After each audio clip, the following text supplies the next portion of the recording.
It's a great day to talk hockey with Grant McCagg on Habscast.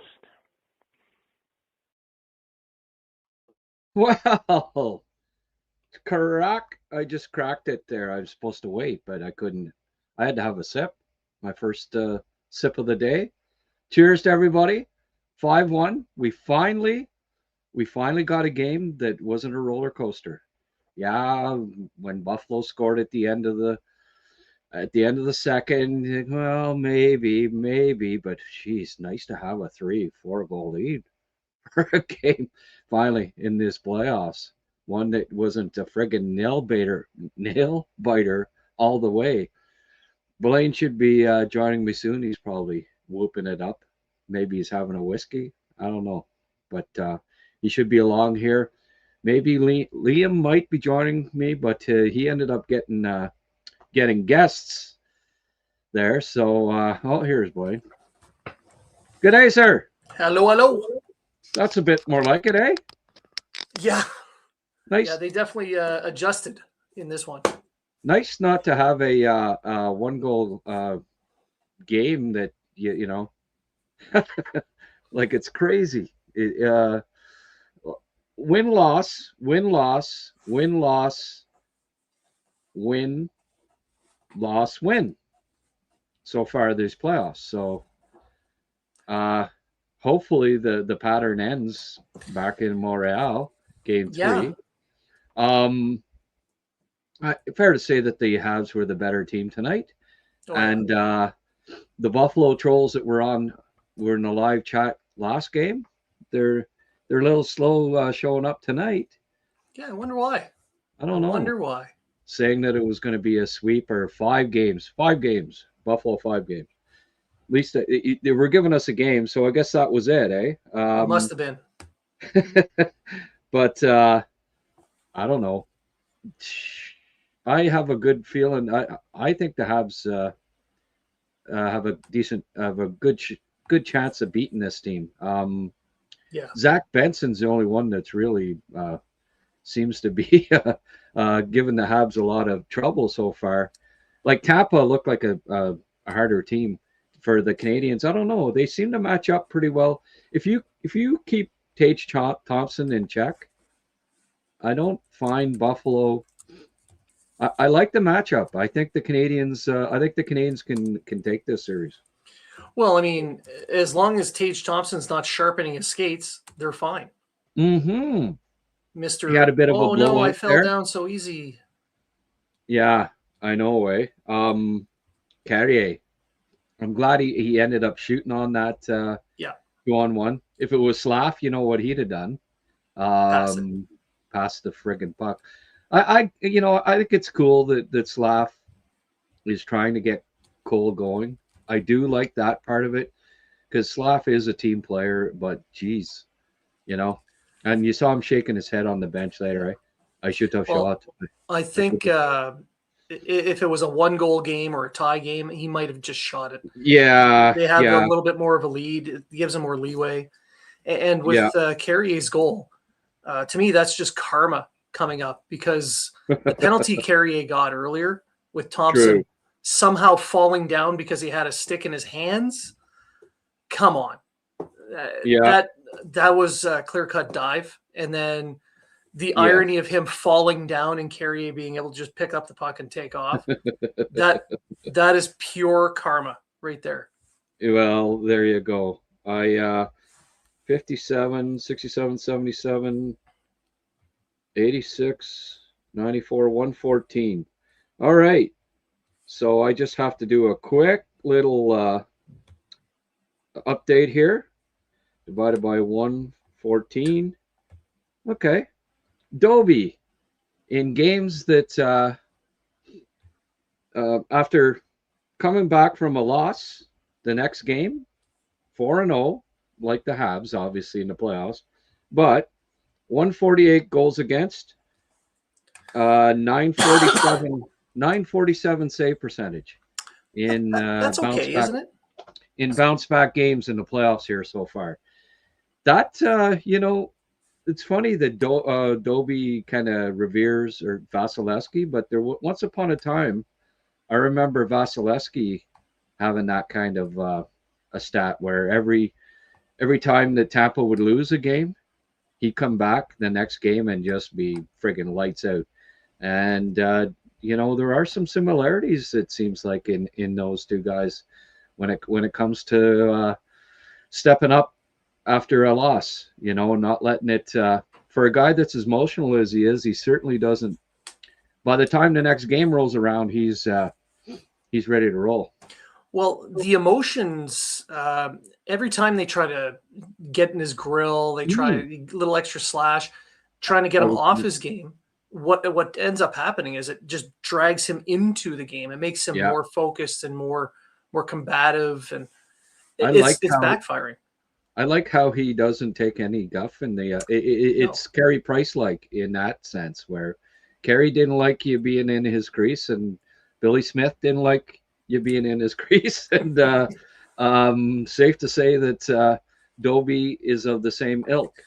And I like the pushback on Benson.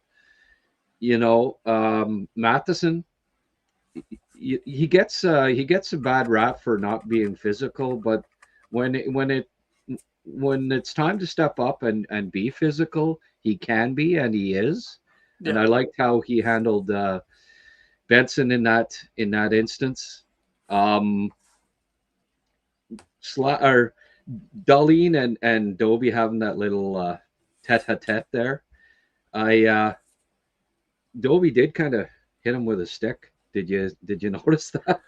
That was a little bit after he got hit by the stick too. So he kind of gave it back. Yes, yeah, but he did get a pretty good shot in there, and that's why Darlene was having a little chat with him. But that Benson kid, you gotta love how he competes, man. He is, in his draft year, a lot of guys had him ranked top 5, top 6, just because. But NHL guys still were a little leery. Said, "Well, will he be able to play that type of game in the NHL?" They loved him. They all loved him. Yeah. They knew like he was a warrior, but sometimes a warrior, a little guy that's a warrior in junior can't translate that to against the big boys. It's clear that he can, and he has. He's gonna be a good one for a lot of years for Buffalo. They got themselves a dandy pick there. You know what? He is the modern version of Theo Fleury. Is what I where, he's friggin' 5'6", 5'7", or whatever. Well, he's 5'8", I think, Benson, and they probably have him listed at 5'9". But he has no fear, and he's a skilled, smart player too. There's a lot. He doesn't skate as well as Theo Fleury. I'm not saying they're exactly the same.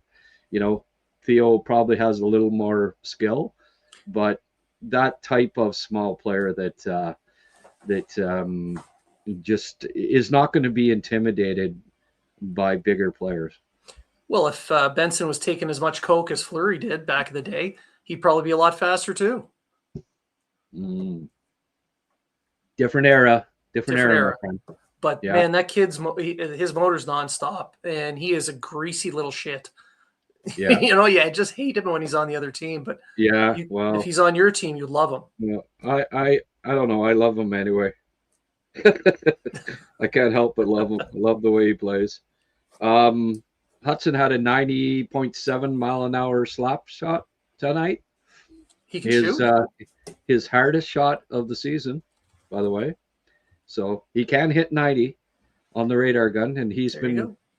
Hey, I don't think I ever hit 90. I don't know. I've never timed my slap. I didn't have nobody brought the calendar out to time my slap shot. But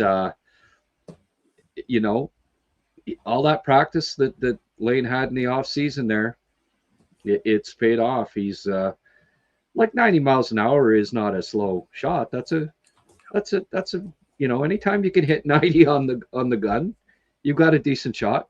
And I liked how he played there. Slaf's beard What are you thinking of that? You can tell it's his first beard. You can tell it's his first one. Yeah, there are some some bald spots there. He might be able to do the goatee. It's just that these spot or it's kind of the opposite or something. He's got a patch on and then it's definitely. I'm just allergic to bad beards. Whew. Yeah, well, and Lane's smart enough to not even try. I don't know if he can shave yet. Well, I mean, he still looks like he's 12. Yeah, exactly. Anderson's just. I have loved Anderson's playoffs, man. Like just doing all of the little things, and just rugged as hell. Yep. Every freaking game, the other team knows. I like that he only got 2 minutes for. And it's funny, Craig Simpson said, "Why isn't Lindy Ruff complaining more that frickin' scores 4-1 and there's 3 minutes left?" That's why he wasn't complaining. It was 5-1. Like the game was over. That's why save it for the next one. Like what's the use of getting all heated about with 3 minutes left? Anderson got a penalty. So what did he didn't get to a double minor? I mean, there wasn't 4 minutes left in the game. They weren't coming back to win, so it didn't matter. Like, that's why Lindy didn't get all. Believe me, if that would have been in the second period, would have been a different story. When they did score at the end of the second, hey, the Canadians for the most part were pretty much flawless defensively. They're except that play, and they left Benson all alone for some reason. And Lane kind of got out of his lane. He went and ran around a little bit and left him alone. And hey, we'll forgive him for that. But it did get the crowd going. And I did watch the first game of the Bruins Sabres series in Buffalo, and did see that Buffalo was trailing by 2 goals with 8 minutes left in the game and scored 4 goals. And at that point, I thought, are we going to see a bit of deja vu here in this game? But Montreal came out pretty strong to start the third again. And for the majority of this game, I think they were clearly the superior team. They were in control most of the game. I think getting that goal at the end of the period, the fact that they were able to just go back to the room and regroup did Montreal a favor. Had that been midpoint in the second period, it might have been a different outcome, but they gave up that goal. They were able to regroup and then talk about it and say, hey, we're letting up a little bit too much. And they came back out and they went right back to what they were doing before. Right. Yeah. Marcus, have a beer on me, sir. Great game by the Habs. Thank you, Mark. I'll drink to that. You got one on the go, or are you? Oh no. I've got nothing in the house right now. Holy frick! It's Friday. It's Friday night, eh? Yeah. Well, every day is a Monday right now in this house. Is that right, eh? Oh God. Yeah. I got to go to work tomorrow too. Really? Oh yeah. How's Morris doing? He's doing well. He's moving around a little bit. He put a little bit of weight on his leg, which is a good sign. Okay. But and he looked like he was close to a zoomies, but we drug him. Yeah. The doc wants him drugged, so he's drugged. Kenny Pedro, $10. Thank you, sir. The will of this team will end up being too much for the Sabres. That rowdy Buffalo crowd was quieted today. Well, it's hard not to feel optimistic going into Buffalo, winning 5-1, heading back to Montreal. But they got to win it. They have a habit of losing the game after they win so far in the playoffs. Let's hope that it's not. What's this now? Blaine, have a drink on me as well. Always appreciate your insight and humor. Well, thank you very much, Mark. I'm going to teleport you one of these beers here. I got 3. I brought 3 just in case. Just in case. I got my cozies, the whole works. Rick's here. That was fun, everyone. Ricardo, you, I guess you can't join us, eh, buddy? Yes, it was fun. Blaine's already boring me here, so I wish you. Yeah, I mean, I can't help it. But that shot from Carrier, my goodness. Oh, that was a great shot. Has he ever had a better shot? No. He's actually right off the corner there, that post and crossbar corner. The ting and just perfect. Yeah, I absolutely. It was nice to see someone on a 2-on-1 take a shot. Yeah. Yeah, I know. It's like, because I was thinking, even if it was Carrier, shoot the damn thing. Shoot. But that's just another one of those odd man rushes that they were able to build on. They had at least 7 of those odd man rushes in this game, and it's because Buffalo is activating their defense, or they're in tight on the forecheck. They got a 2-man deep. The third man is not staying that high. He's down by the net, looking for that tap in, and that leaves that giant gap there for Montreal to just take off. Yeah, no, that's a good point. It was, I don't know, Buffalo, they look beatable, that's for sure. Yeah. And Ricky here, Habs win big in the day. I'm unavailable. Am I allowed back? No. We'll talk. Good of you to join us in chat. Yes, it was. I'm sure Grant wants you on. Oh, frig, come on. Rick's the glue that holds this team together. What a statement win. Suddenly, a seed of doubt is planted in the Sabres garden. Ooh, very eloquently put. And, I got thinking back to trade deadline day. I know I was vociferous in my opposition to them not doing anything, because I thought the East was winnable this year, and and I still think that way, but I also think that this team might be able to do it, without having added people at the deadline. Do I think they can beat Colorado? No.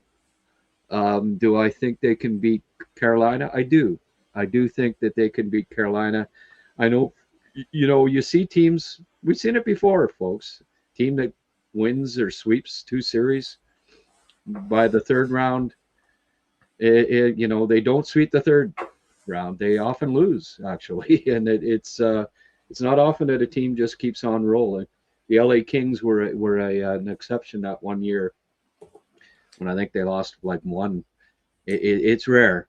Well, the teams that win, they need a little bit of some adversity. Exactly, and some adversity for them to overcome, to battle through, and they're not having any of that right now. They're just it's a cakewalk for Carolina.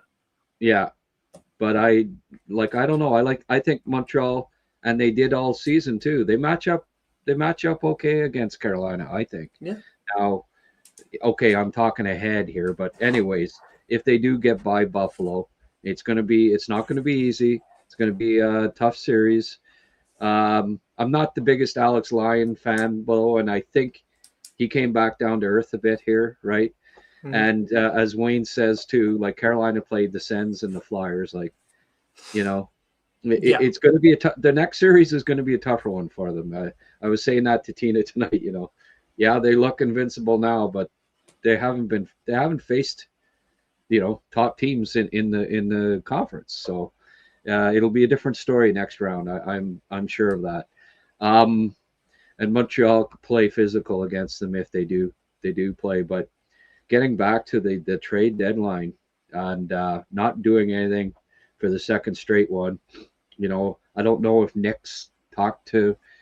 They didn't mention anything about it this time around, but the year before he said don't. Well, he had that one trade that just didn't get done in time. So they were active. Who knows what player they were going to get a hold of, and I'm interested to see that this summer, because if they're doing this now without that added like blockbuster type player, Yeah. what are they going to do when they actually have him for a full season? Yep. But it does say something that, you know, there is a certain amount of credence to, you know, dance with the one that brought you, right? Yeah. And at the end of the day, they did make a lot of deals, and I guess they tried to make one deal, but they didn't, and that's in two trade deadlines they haven't. And then, you know, you look back at it, 2-0 Vegas, by the way, tonight at this point, over at Anaheim. You look back, and you know, there's certain thing to be said for, like, let this group go through this together, right? Don't make any startling changes. Let them win or lose or draw or whatever. Well, not in the playoffs draw, but win or lose. You know, keep the group together and let them learn how to win together. So far it's worked, you know, and it's great that the Canadians this young core is getting this experience, and that, hey, if they win another series, man, I did a pregame today, Blaine, and look back at the Leafs. They're 2-10 in their last 12 series that they've appeared in. And the Habs in the last 5 are 4-1. You know, and you have to go back to 2001, 2002 for the Leafs to have won 4 playoff series. And the Habs have done it the last 2 times that they've been in the playoffs. They've won 4 and might be on their way to winning their 5th. So it'd be kind of cool if they were 5-1 in their last 6 playoff series. That, you know, that bodes well for the Nick Suzuki, Cole Caufield combo. Cole hits that friggin' crossbar. Man. I love the shot, though. He just let it go. There was no thought. There was no second guess. It was just as soon as it touched his stick, it was gone. Yeah, he's just snake bit right now. I think the fact that, you know, he's been playing with his stick gripped a little too tight because he hasn't scored in a bit on 5-on-5. He's overthinking it. Just go to the net.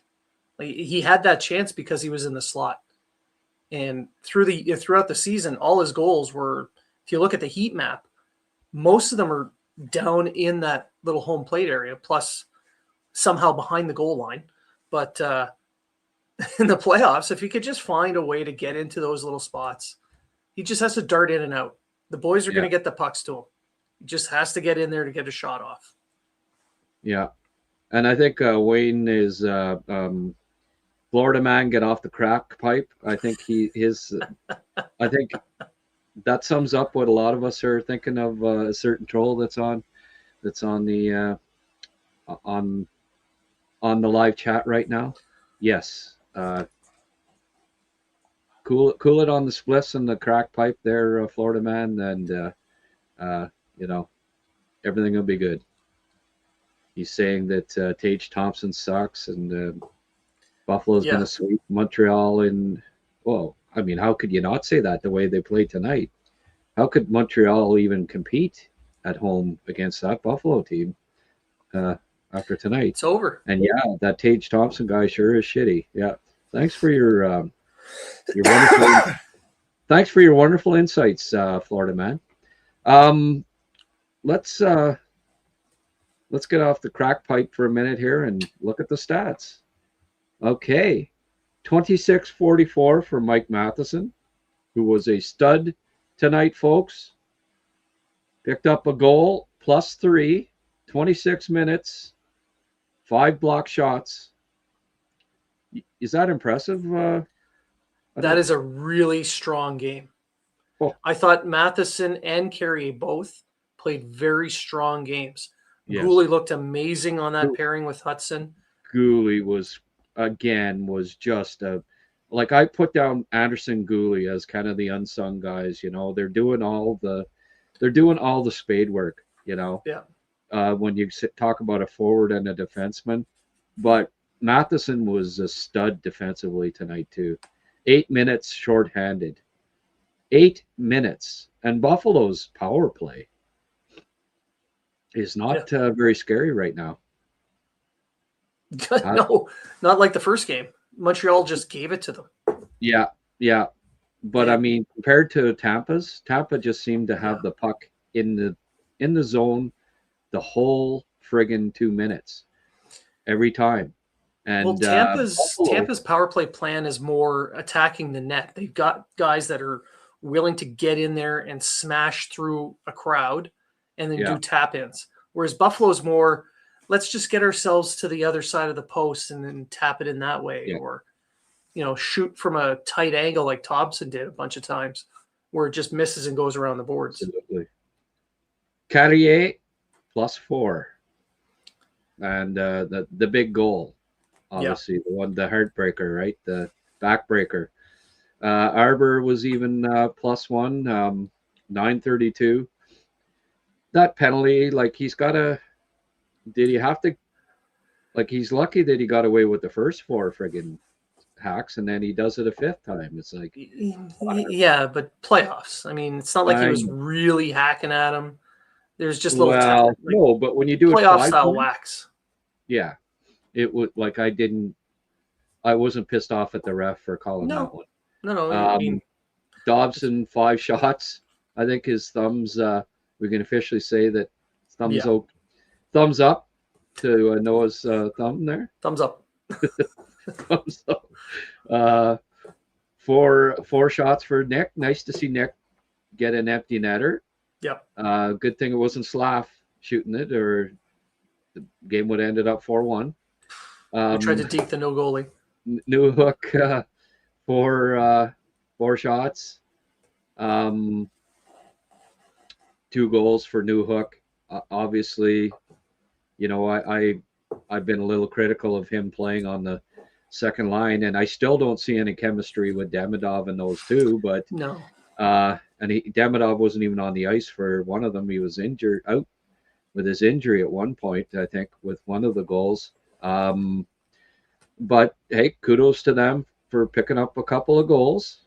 That wasn't because of creativity necessarily, but hey, go to the net, With speed. There you go. Right. New Hook utilizing his speed, and he played 5:52 shorthanded.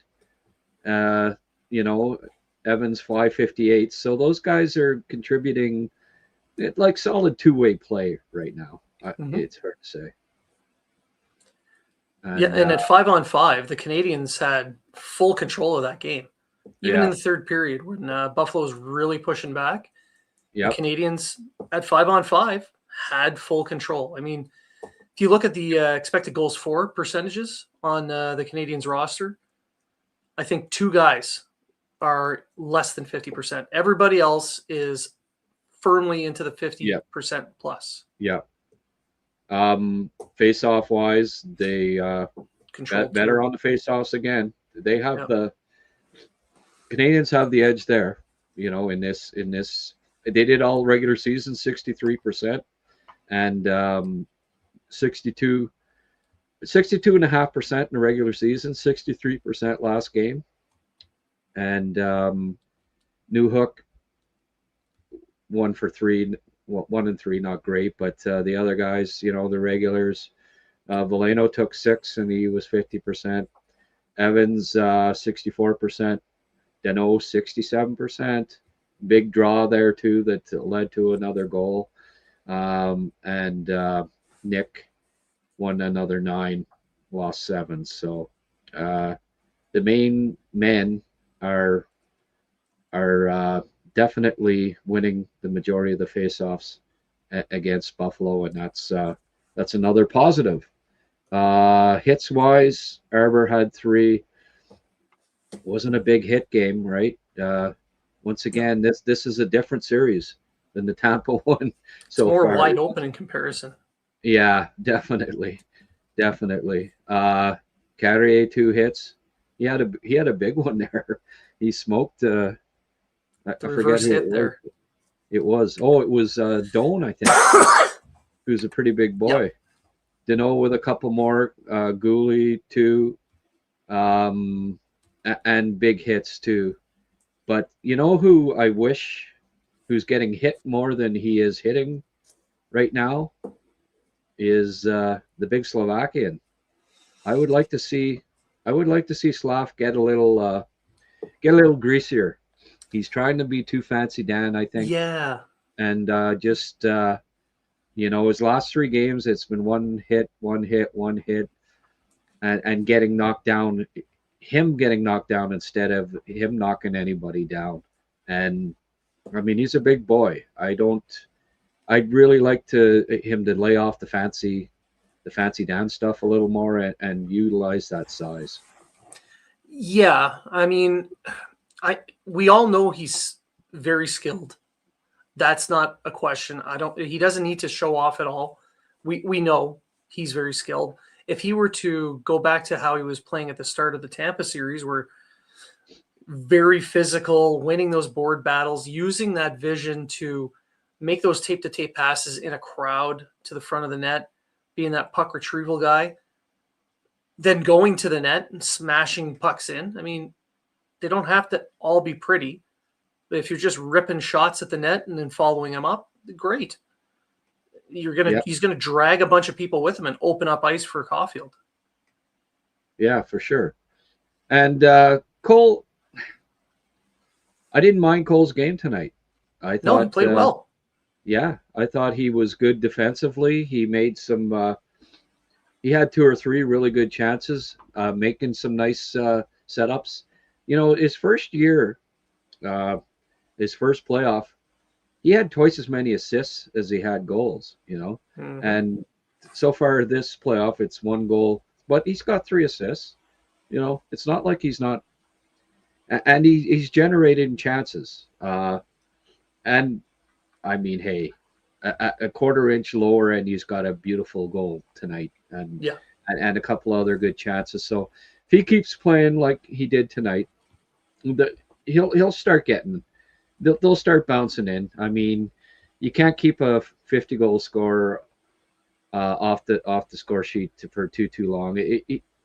He's not, like people have said, oh, he's afraid out there or whatever. I don't find he wasn't. I didn't think he played tentatively tonight. No, I thought he was good on the puck possession game. He was good at chasing down the pucks and battling in the corners and along the boards, and he was able to find himself some open ice here and there. It's just the finish. That's it. That's all that's missing right now, and I think it's just a matter of time. And then once he does, the dam's going to break. I've been told that he can be an okay finisher. So yeah, I've heard that too. Okay, so I'm not that worried about the one thing that he's best known for. He's not doing right now. Well, it'll come. He's doing the other things. He's doing all those little things that you need to. He is. Yeah. Yeah. And chipping pucks out. Like there was a couple of important points in the game when Sabres had some pressure. He got along the boards. He got it out. He's making some smart plays and contributing. He just not popping any goals right now as of yet. And hey, I mean, we'll take it. Like the Habs, wait till he does start to pop some goals. Then look out. But I thought that they should have changed the lineup for the second game, and I would have liked to see Cappy in. I didn't think that the lines should be the same. Didn't like them in the first game. And what do I know? Blaine. Kept the lines the same tonight, and they friggin' won. So It was just a matter of the guys adjusting to the game. I mean, they did the video work. They knew what they were going to face, but it's not the same when you're watching it on a screen or you're actually living it. So when they were confronted with that style of play, they were on their heels. But now that they've seen it, they've experienced it, they know how to adjust. They made those adjustments, and it was clear that it worked. Yeah. Kenny's saying that the media guys keep saying, but Buffalo has more depth than their bottom six, but I don't see it. I don't think it. They do have the depth. I just don't think it's that much better than Montreal's. Well, and what's Montreal's bottom six? I mean, depends on the day. Yeah, So, yeah, I don't. Dovish is fun to watch. He loves the chirp game. Bolduc seems to annoy the Sabres too. Yeah. Bolduc's been gritty. I've liked Bolduc's game so far. Let's wait to see how the Habs adjust. Great games by the Sabres adjust. Great game by the Habs. I'd agree with that too, eh, Mike? Oh yeah, they're going to come out hard in Game 3. Yeah. Oh yeah, it'll be a different match for sure. I just they aren't nearly as like you can get to these guys, especially Logan. I like when Logan Stanley's on the ice. That's always fun. He's reactionary for sure. I don't know why they picked him up. Why Kesselring's sitting in the box and he's playing. But anyway, I'm not arguing about it. We might see a change in that coming up, but yeah, and in net, I think yeah, Luukkonen might get that start in Game 3. Right. And even though I expect Buffalo to adjust, I think the bigger issue in the next game is going to be, do the Canadians continue playing the way they are now on the road, or do they feel like they have to put on a show and they start playing a lot more cute? Yeah. Well, I don't think Slaf can play much cuter, but no, I know it. That's only one guy, and yeah you're right. I did like how they went to the net. They got, they got shot. They got pucks back to the point, and they screened the goalie. Yep. That's playoff hockey. Like that's just, and that's how they scored in the first period, and that's how they got rolling. And we needed to see more of that. At the end, got away with it against Tampa, in Game 7 and stuff. But I'm glad to see them, and didn't do it in Game 1 against Buffalo. And clearly, the coaches deserve some kudos for, I think, getting the message through. Yeah. Hey, we got to get greasy here. We got to get pucks back to the point. Shoot from the friggin' point instead of back and forth, and the Harlem Globetrotter thing. Easy, just freaking get it to the point man, shoot it, screen the freaking goalie, and good things will eventually happen. And then jam a rebound. Yeah, and if you look at their heat map at 5-on-5, it is glowing hot at the top of the face-off, at the top of the blue paint. There is a ton of activity there. Even in all situations, it's an even bigger hotspot. But at 5-on-5, you can see where they're focused. They're right there at the top of the circle, and they are in his eyes. Yeah, no, it's great to see. Blaine, you said 30 minutes, and we're up to 40 almost. So yeah, I'm gonna go and drug the dog and okay, carry him outside so he can do his thing. Yeah, Chester, actually, I'm doing a landscaping job right now, and replacing patio stones just off our deck. Yeah, and there's I've dug down about 6 inches in the so it's 6 inch more drop off of the deck, right? And I think poor Chester may have miscalculated there. He all of a sudden midday was just limping like I've never seen him limp before. So he's on the mend right now too, and so, but not nearly as serious, obviously as Maurice. I think come supper time and stuff, all of a sudden that limp wasn't quite as, he he could still shake that food dish. He's right there. Yeah, no, that's right. So hopefully Chester, they are so resilient, freaking dogs, man. They don't let you know, like they don't squeal in pain too much, and it's just but it was obvious that he's got a sore paw there, and I'm pretty sure it's just a slight sprain or something, and he'll be good to go in a couple days. Anyway, all my best to Morris there. Again, give him another peck on the snout for me, and have yourself a fine night. It's always sleep a little smoother after a big Habs playoff win, eh? Yeah, we sure do. And as always, I'm happy to come on. I appreciate you bringing me in. It's a shame that Rick wasn't here to, add some good looks to the crowd. But hey, yeah, well, can't win them all. No, I did shave. I did a little haircut today.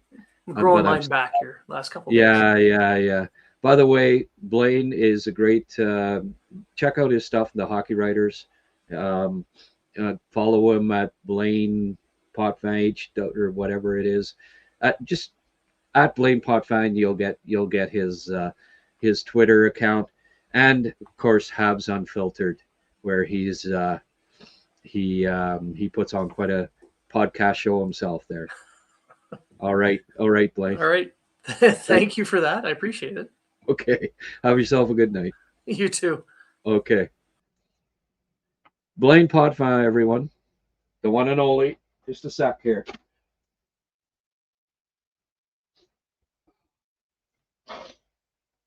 The hell did the young lad do with the tissue? Anyway, don't seem to have it. What do I see here in orange? Somebody sent me $20. Who was that? Donnie McCaskill. Beer fund. Hey, cheers, Donnie. Oh. Whoops, I drank that a little too fast. Oh, that hurt. All right, let's get to some more of your fine comments here.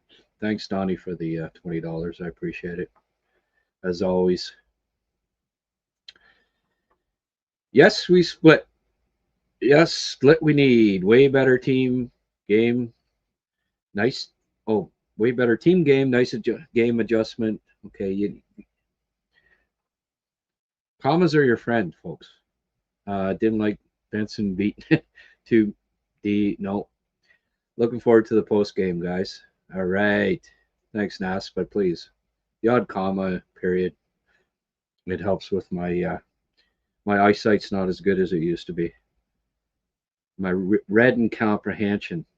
Ken, my buddy, just texted me that Dovish reminds him of how wild Rah was. Paddy-Wah. Yeah, could be. Not as big a crowd here tonight as I expected. I guess people are watching the other podcasts. Oh, well, that's okay. Total domination. Yes, Waybell. The Trolls won't show up tonight. Well, Florida man did, but I think he left. Sabres aren't looking too mighty now, are they? No. The split was. I hate not, losing the first two on the road. They say, oh, you're not in trouble till you lose at home. But if you lose the first two, whether it's at home or on the road, it's never great because, I mean, you lose that. There's all the pressures on you not to lose that third game then, right? we've seen it many a time. The crowd's crazy, this and that, but then it ends up being a close game and the other team wins in overtime despite your best effort in front of the home crowd. And then all of a sudden you're down 3-0. So I thought it was very important to win tonight.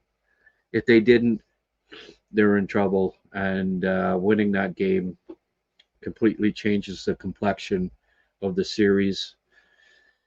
Now you can lose game 3 and it's not the end of the world. Down 2-0, you lose game 3, it is the end of the world.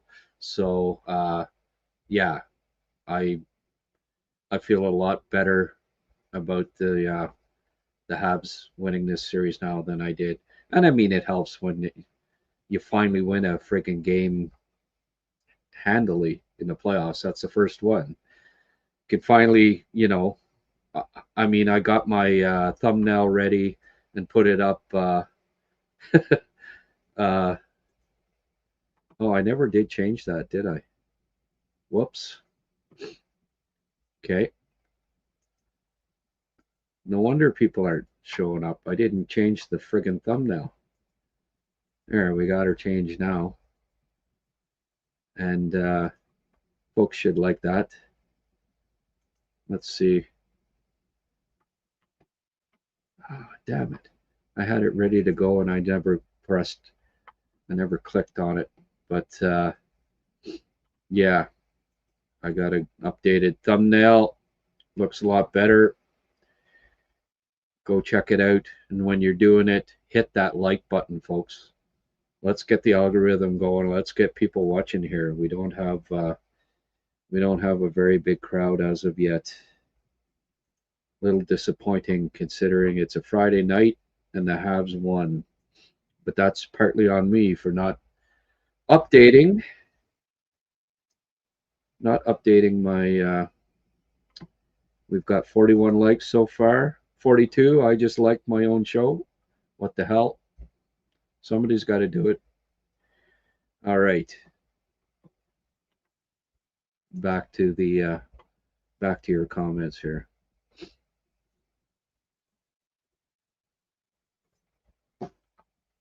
By the way, why don't I do this now?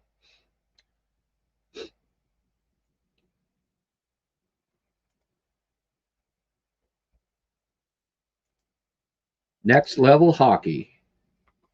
And we got to get that out of the way. There we go. Got to be able to see that Instagram. They are specialists in hockey development trusted by NHL prospects. Whether you're looking to elevate your shooting, skating, stick handling, or overall game, NLH is here to take your game to the next level.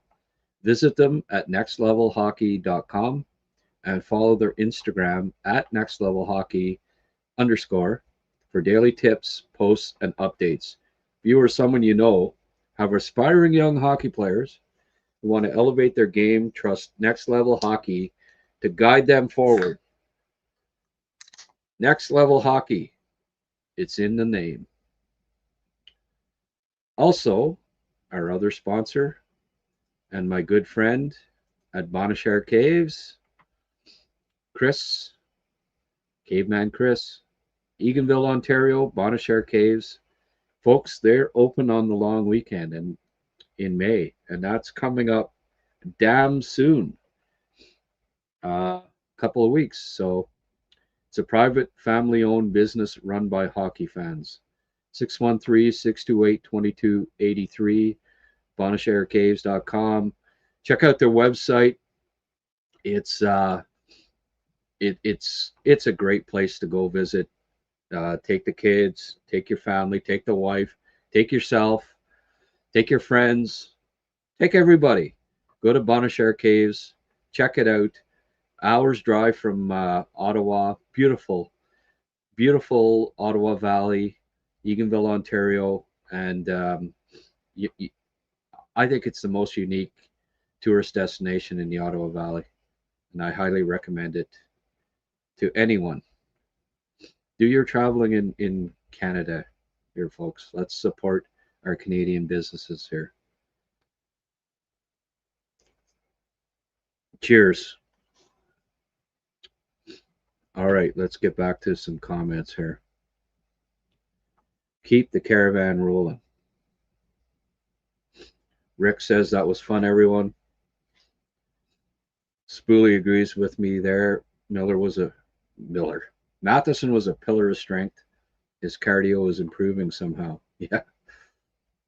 Hey, he's the guy is fit. He is in incredible condition. You ever seen like the back muscles on him? He's a physical specimen for sure. That was easiest win of the playoffs so far. Absolutely. That goes without saying. Folks, I just got to blow my nose. Hang on here.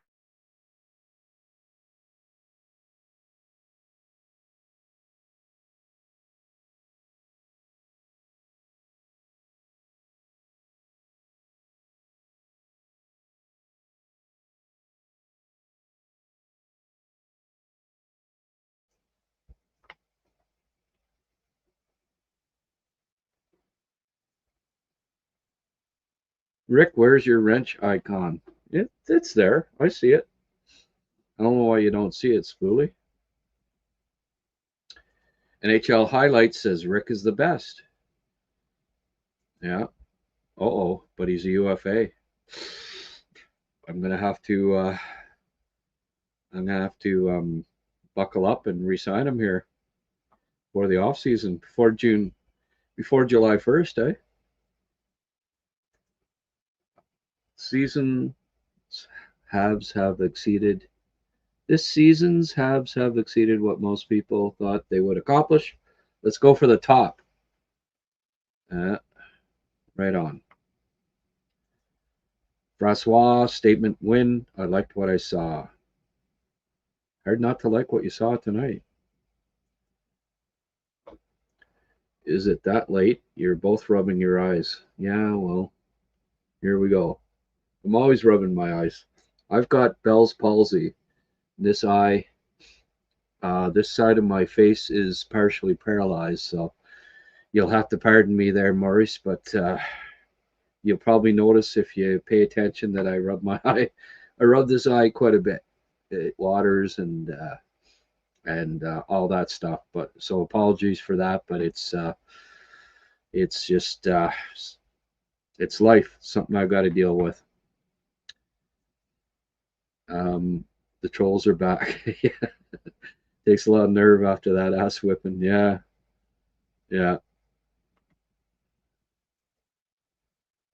Habs winning both at home. Hope so. Yeah. Remember that saying, Russ' first tour. He is Lindy on the road, rough at home.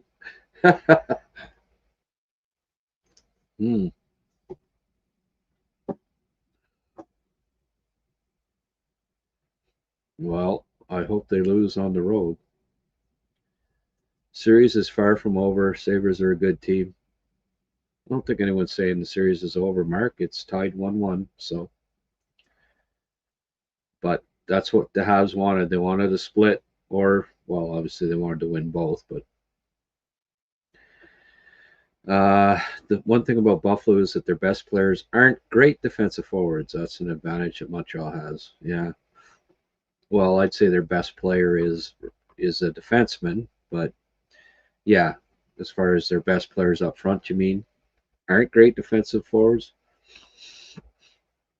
I guess, compared to Suzuki, Tage Thompson is no Suzuki. I guess that's fair.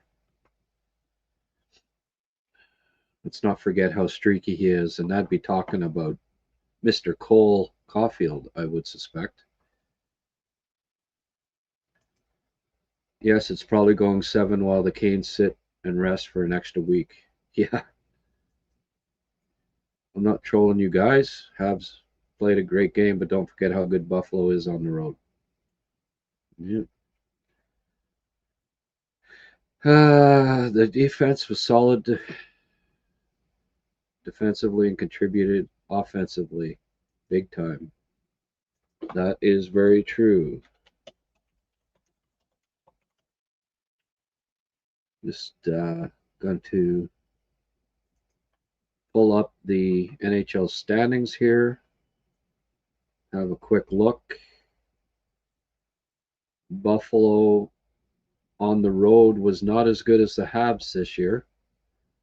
They were 24, 13, and 4, which was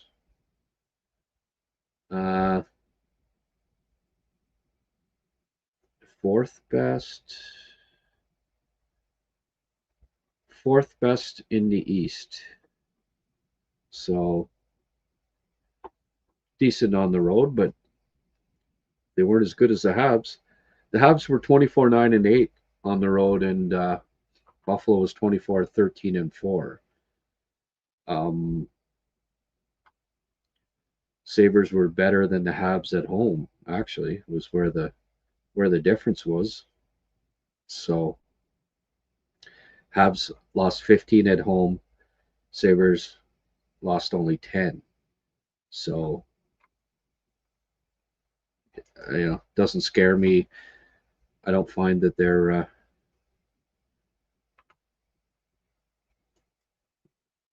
that's not a third best in their division, third best road record. Habs were better. No one is ignoring that, but they sure do look like they were on their game today with a very rowdy crowd, which got taken away out of the game. Well, it was important that the Habs don't go down 2-0 in the first period, and in fact the inverse happens. So good. You're right, Grant. Tampa was able to zone entry 90% of the time with puck control. Buffalo being stopped at the blue line most of the time. Yeah. Caufield was battling through checks. Yes, he was. I like Cole's game tonight. I think it's a positive sign. And he buries that, and then nobody's talking about it anymore. He'll bury the next one. I truly believe Tampa was the best preparation that the Habs could have hoped for. It was an accomplishment in just beating them. Yeah. Oh, my numbers are going up now. My mistake. I should have too many things. Getting the computer downstairs, getting the stats, getting everything set up, and I didn't press. I had it ready to go actually right at the end of the game. The updated thumbnail, and I forgot. All right, but now it's important. Your title, your thumbnail. All right. Newhook's second goal was him using his strength, totally shifted the defense and opened the passing lane. From the Gazoo, Doubles Late Night, a popular bar and burger joint has temporarily renamed itself Dobish's. Okay. To honor Dobish. There you go. I don't see Monty commercial much these days. Well, he better be laying off the poutine because he's not working it off playing games, that's for sure. Seems easier now playing against Buffalo that are doing lots of turnovers and are not putting as much pressure. But Buffalo's offense is scarier when they are installed.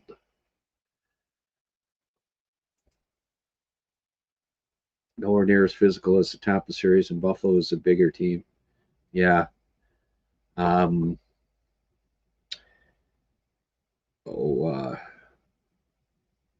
Kelly Rudy was talking about, Montreal's small team. Yeah.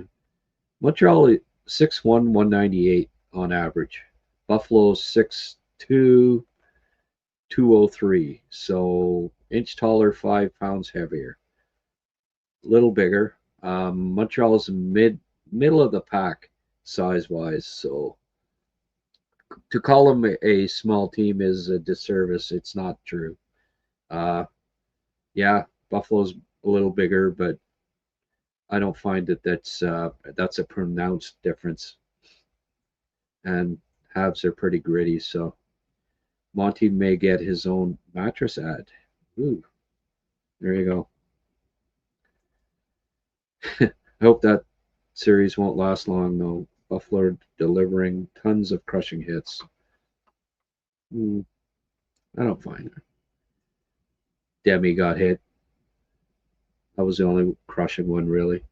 And he bounced right back up. Do I see them playing Ullmark next game? Luukkonen, yeah.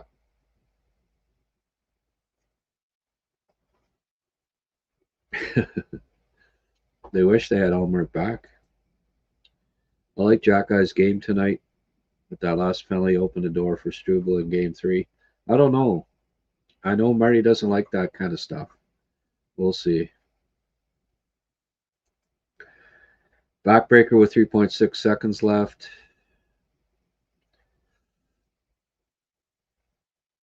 What? Vegas going up 3-0. New Hook best player tonight. I don't know. He scored 2 goals, I guess. I mean, he tipped one, deflected one. Rest of his game, I thought Matheson was the best player tonight. If you wanted my opinion. 38 minutes in and no gloating Sabres fans today. No, they're they're staying away. That's the way to bounce back from a loss. Series on. Yeah, huge effort.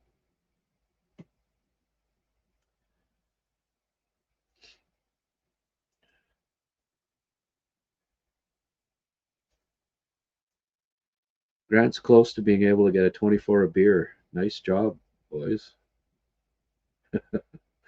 Yeah, thank you.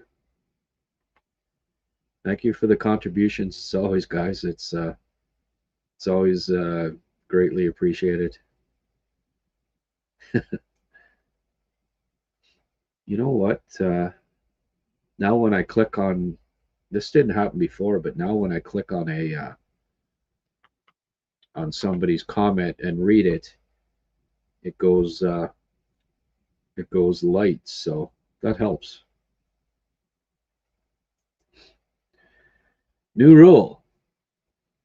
What is Friday night? Is Bill Maher on or what? If Habs get a lead in home game and the crowd starts chanting na na na or ole chant, they get escorted out. Yeah, well, they'd be busy. The escorts would be busy. Montreal is going to be crazy on Sunday. Oh, absolutely. Many Buffalo fans were embarrassing after one game. Act like your team has been in the playoff before. How fast it changes from game to game. Yeah. I read about the whatever happened with Cedric got assaulted, apparently, allegedly, after after game 1. Those guys, I'm not surprised that something's finally happened that way. With I mean, you got to be careful. I was at a Sens game, and they were, the HFTV guys were a little. They like to, incite the opposing fans, and I know that the night that I was outside there were a few fans that wanted a piece of them, and just guys, it just be careful with that. I don't want any Habs fans getting assaulted, but you got to be careful. It reminds me a bit of what's his name there, Borat. when he was doing his, he went to, he got up on stage and sang at a like a right wing rally, and he's singing the song about cutting up Fauci and getting into the Hong Kong flu or whatever. And once they caught on that he was, who he was, they almost lynched him, and he stopped doing it. So, anyways, guys, just be careful out there. I don't know if I'd be showing up Buffalo, blue collar town, and trolling on them and trying to get them revved up. It could turn out badly, but anyway, everybody's okay, I hope, and hopefully there'll be no more incidents between the HF TV guys who I met at a game, preseason game. Paul invited me down to sit with them, and it was actually at the rookie camp. You should all grow the Sheldon Soray mustache. Yeah, we should.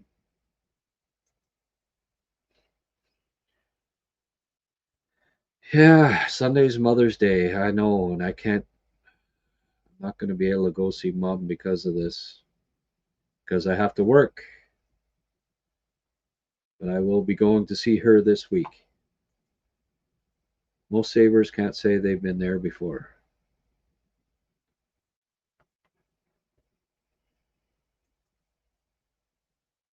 Hit that like and subscribe button. Yep.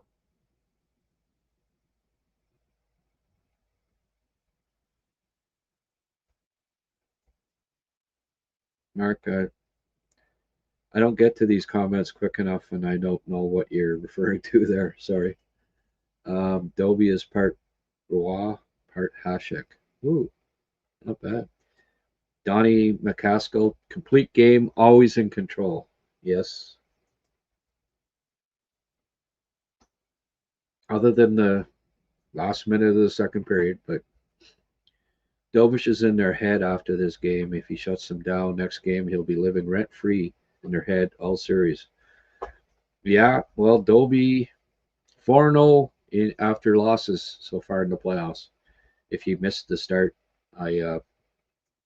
that's quite a stat. 4-0, 148 goals against average, 947 save percentage in the games after a loss. So he's bouncing back big time. In case you missed it earlier today, Bryce Pickford won the WHL Player of the Year. That's not a shock to anybody. That's for sure. He was outstanding. Oh, Liam.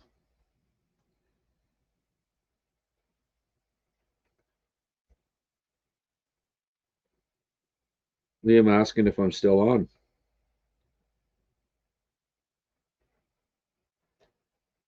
Just got to check YouTube there, Liam. I think we might be getting Liam. I sent him the links, so tough to come back from 0-2 can be done, but history not in your favor, especially against quality opponent like the Sabres. Huge win.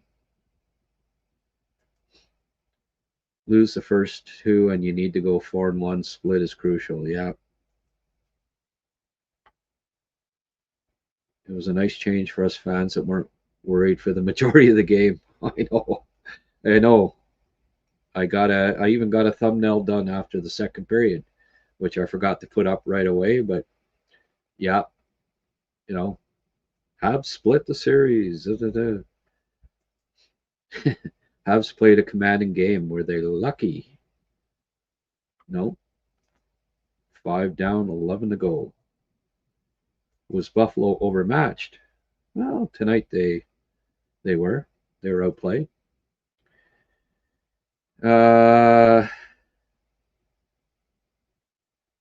I mentioned Newhook. Holy geez, what are you the president of the New Hook fan club or whatever? Okay, Darren. Yeah, he played okay. Wonder what happened to Club Super Sex. Bruins fans used to flock there to order a bradois. Yeah, when bees were in town.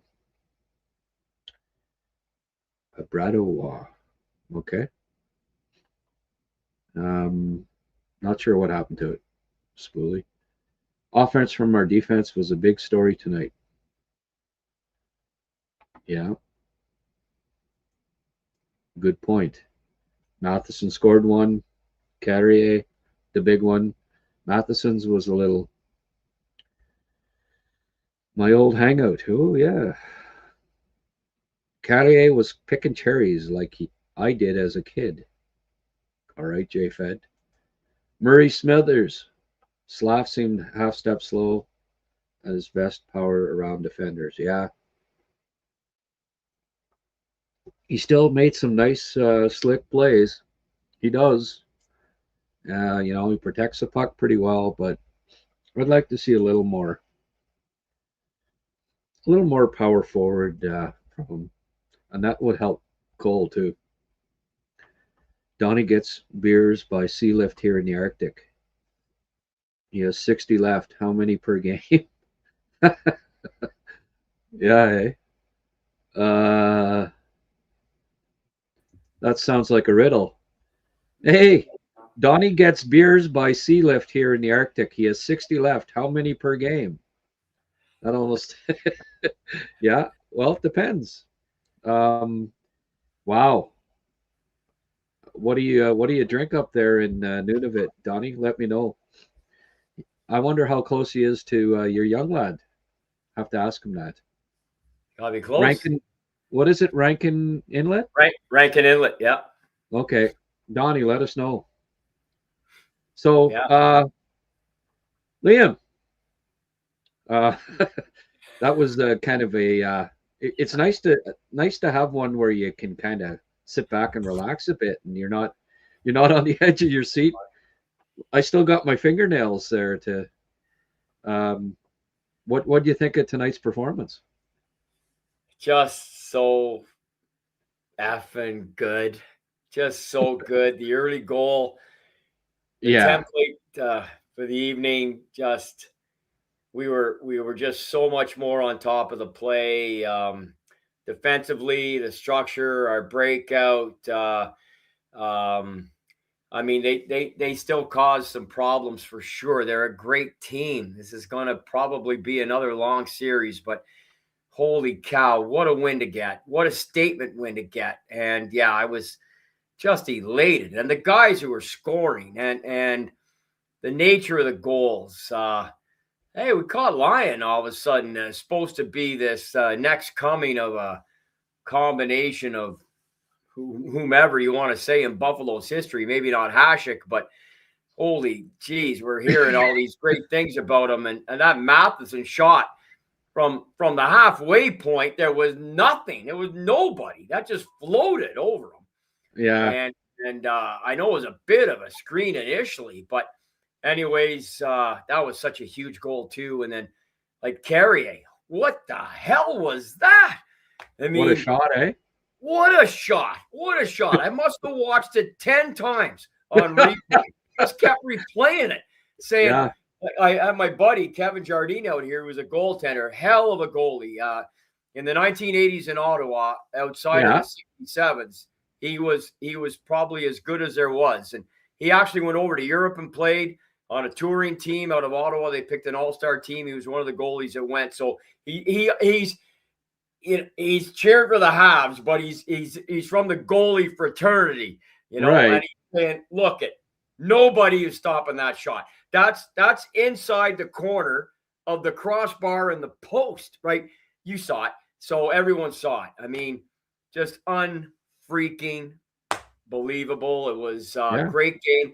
And Grant, this is just such a minor thing. But for me, it just really was the exclamation mark of the game. Right at the end of the game, Obviously, the game's in hand. We got the empty netter. It's over. And did you see Arbor? He skates right through the screen, going right towards them in case anybody wants to start any bullshit. Like, he's going into the fire as the guys are coming out to celebrate with Dobie. It's just a tiny little thing, but to me, it just, it just adds on. It's an add-on value that you're big and tough and strong and physical, and they've got a hell of a forecheck, and that did present some problems for us, but not tonight over 60 minutes. And yet, when the physicality started there in the last 10 minutes, whether it was Anderson, like Greg Greenway, hey, right there, he just gave you 3 shots in the head. The game's over. Let's go. What are you waiting for? Written invitation? Let's go. And anyways, I love that part of it too. So it's one game, tie it up. Yeah. Bingo, baby. No, I love that. Like, who's their toughest guy? I guess it's Greenway. Stanley. Sure. Stanley and Greenway, right? Yeah, Stanley and Greenway. But that's not even Montreal's toughest guy. Probably it's Arbor, right? And he, it looked like Greenway didn't want to have anything to do with him. So, no, like, they're not going to intimidate. They're not going to intimidate the Habs physically. No, you're not. They're an inch taller and 5 pounds heavier on average, which is, it's something, but it's still not. Montreal's middle of the pack size wise in the league, and Buffalo's, I don't know, 5th or something. So yeah, they're a little bigger, but I'd like to see Slaf lay out some hits instead of taking them. Like, the last few games there, I don't know what's going on with it. He's trying to be too fancy, and that's one of the reasons why Cole, I don't think, has many goals. That they need Slaf to be the power forward on that line, and he's trying to be Cole Caufield on the line, and Cole's actually being more physical than Slaf the last few games. So, like, averaging 1 hit a game, Slaf needs to be hitting 3, 4, 5 hits a game, like that. Use that size, big guy. Yeah, and quit trying to be fancy on a plays, like shoot the puck. I mean, he's in shooting positions. If you're in a shooting position, the only pass should be if it's an absolute automatic, like, of which those are few and far between. Gretzky's days, he made them routinely, but he had Curry on the other side. Like, you can't. I don't care what the score is. You got to take that shot, and he had a few of those tonight too. Can't be too critical. 22, he's played so well and had a role tonight too. But I agree with you, Grant. I wish that was his mindset too when the hit was there to deep. Boy, he took some big hits. We all did. They were. I didn't see the final numbers at all. We had guests, as you know. So, but I saw them after the first or second period, and the hits, they were substantially ahead. So they were taking it to us physically, and some of the plays. Well, Dobson took the hit to start that play, and that was certainly celebrated on the bench, wasn't it? And they made a big deal of it at Hockey Night in Canada as well. So that was. I'm really glad they gave him the notoriety there. So here we go. 18 hits tonight, Liam. Wow, like they had 51 against Tampa in one game. That's a period for us typically. So yeah. You want to see some more stats there? Yeah, sure. Matheson had 26 minutes, 8:09 on the power play, +3, had the goal. I thought he was excellent tonight. Cartier again, he was +4 tonight, by the way. Not look at just the blocks too, Grant. Yeah, look at Matheson's blocks. Yeah, I know. 5 blocks, +3, got the goal. 8 minutes on the friggin' PK. Just superlative effort from Matheson, and Carrier and Goalie, I thought, again, was outstanding once again. Those three have really been rocks throughout the playoffs so far, and I'm really, really impressed with them. Getting a lot of people. I mean, hey, Newhook had 2 goals tonight. He was utilizing his speed. I think against a team like Buffalo, he can he can utilize his speed better, right? One sec, Grant. 1 second. What's going on out there? We're just watching the tractor. Okay. Okay. All right. Okay. Is that in the other field or where is it? It's in the field. Okay. Sorry. We got lots of lights floating around here, and Okay. okay. Yeah. You that's not the same shirt you had on this off. Did you the other one doused in champagne or what? I'm such a superstitious guy, right? And when I do the shows, whether it's Montreal Forum or pre and post with you, I always have the Hab gear on. And, yeah. Here's the way it works for me and my superstitious. I won't even tell you what I used to do in the 70s. It's just too retarded. But the way it works is all bets are off after a loss. After a loss, you can change anything and everything because you lost. So I said, you know what? I'm not going to wear the Hab gear for the game. And I put this on. This is very special to Wendy because head first, it's a mental health awareness thing and really big in her life and all our lives these days. And so I put it on, and lo and behold, 5-1, pay the babysitter. Thanks for coming. So I didn't need to go back and rescue the Hab gear. So that's the only reason I didn't change and throw the Hab gear on when I text you and said, hey man, you're still on. I thought I'd jump on for a little bit. So I appreciate you doing a great night. Yeah, Chris, listen, there's a lot of lights out here, and it turns out it's just a great big tractor. Oh, country living, eh? Yeah, and I'm used to rural, but this is what's got a lot of lights. It's a lot of lights. I mean, Mitch we're quite a bit south of Ottawa out here. We're south of Winchester, so it's we're out here. Yeah. Marner is having another big game here. I wonder how Leaf fans are feeling these days. Wow. All that are they? Are there any at the game throwing his old Leaf jerseys on the ice there tonight at the playoff game? Probably not. But are you surprised that he's having a good playoff? He obviously his regular season numbers were probably a little, I think it's safe to say, or a little bit less than what a lot of people anticipated. I know he's trying to fit into, first year and everything. And you say over 60, 70, 80 games, you should have it figured out. But Vegas they're kind of an enigma, right? They manage their team and they run their team strictly by the book, by the business. No emotional attachment, no play listen, you're yesterday news in 1 second there, and they make moves, and it's hard to argue with the run that they've had since they've come in. So I was wondering with Mitch, but he kind of resurrected things at the Four Nation, and he had a good first game, the OT winner. Then he kind of lapsed for a couple and then bounced back. And, of course, the big play on the game winner to Connor and never really got going, I don't think, really, in the Olympics.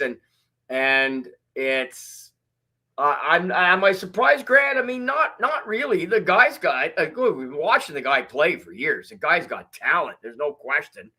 But he's in the right position for it, too. But this is a really interesting game, because Anaheim played so well in game 2, but it just goes to show you the ebb and flow of these things. And us as Montreal fans, we just came through an entire series of that, right? Win, lose, win, lose, win, lose, win. I mean, it's unfreaking believable. So are we headed for that again? I mean, I think that probably likelihood is that there's a strong possibility that we are. There hasn't been 2 wins or 2 losses in a row so far for the Habs this postseason. It's win, lose, win, lose, win, lose, win, lose, win. Are they? Yeah. Are they gonna? Hey, can we give Kevin a shout out here? I think it's Kevin or Kev.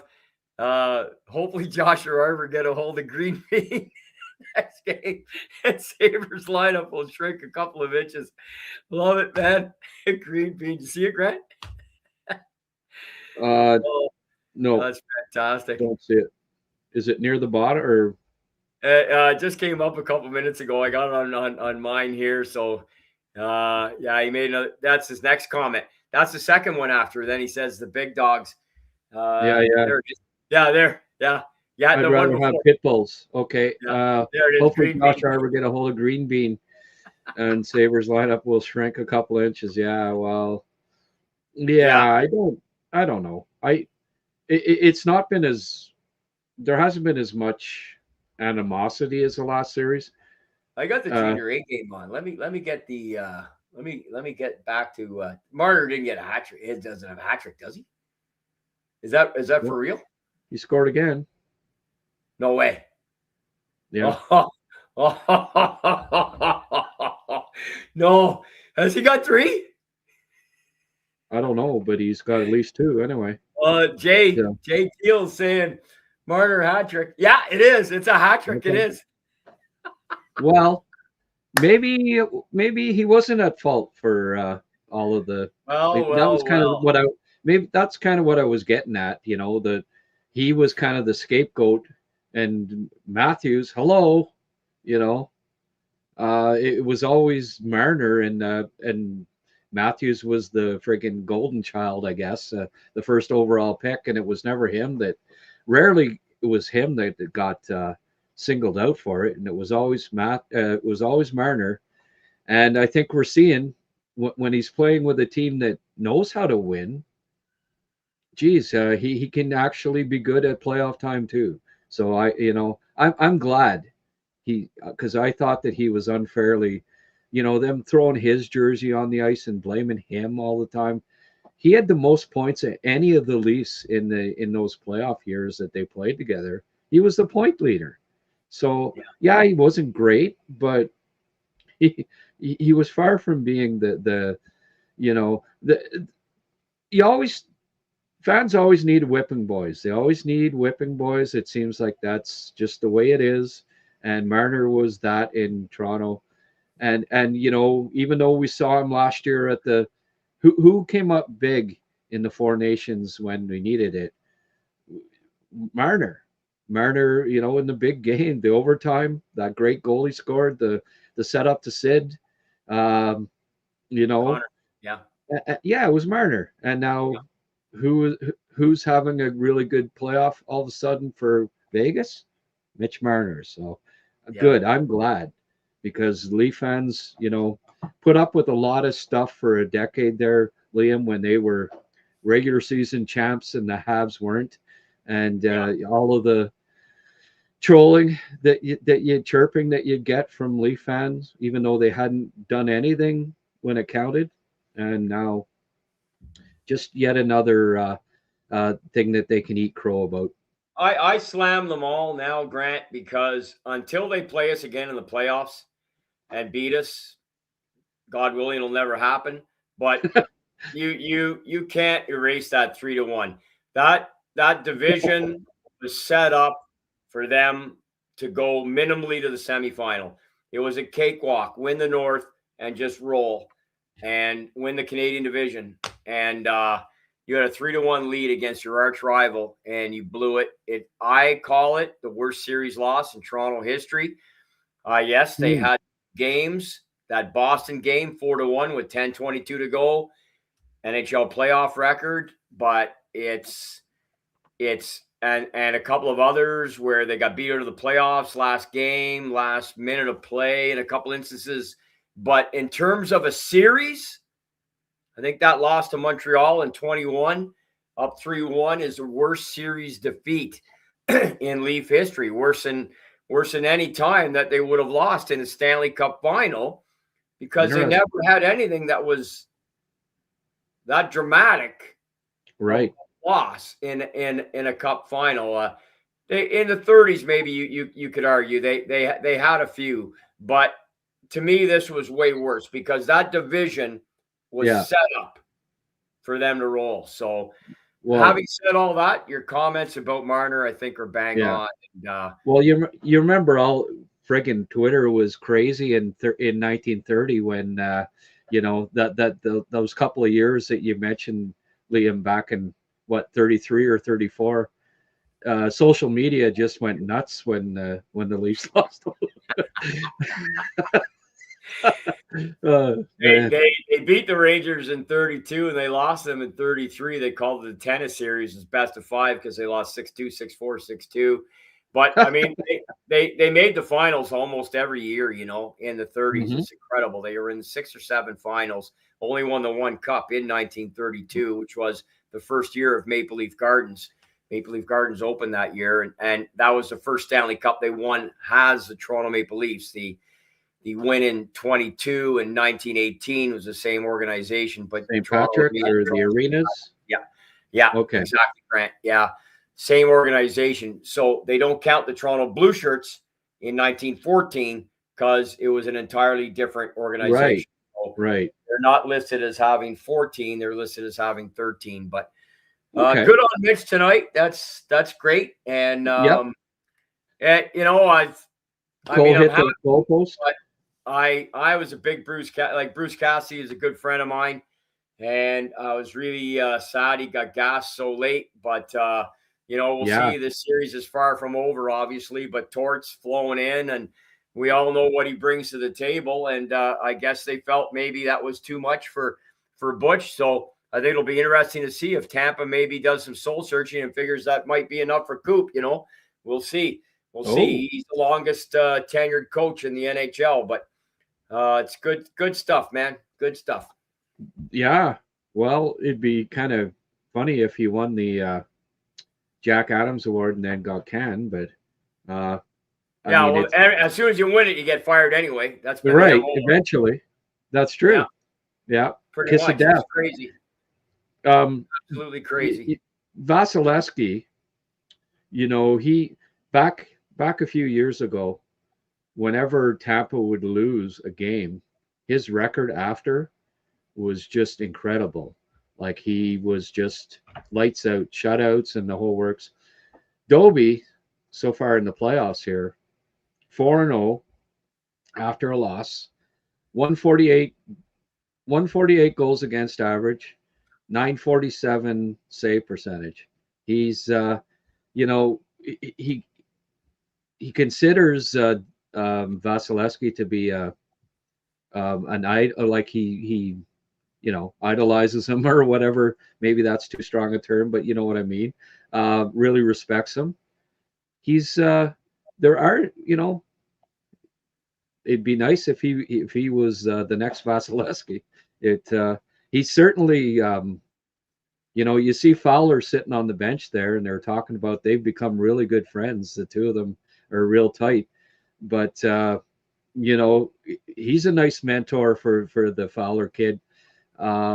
They've got 2 really promising goalies. I know it's always been said the last couple of years, Fowler's the future number 1. He's going to be the guy. It's nice when you got 2. This harkens back to the Halak Price era when which, even though I knew that they were going to keep the top 5 pick, they weren't going to trade him. But it's similar in that sense where you got 2 really promising young goalies for the future.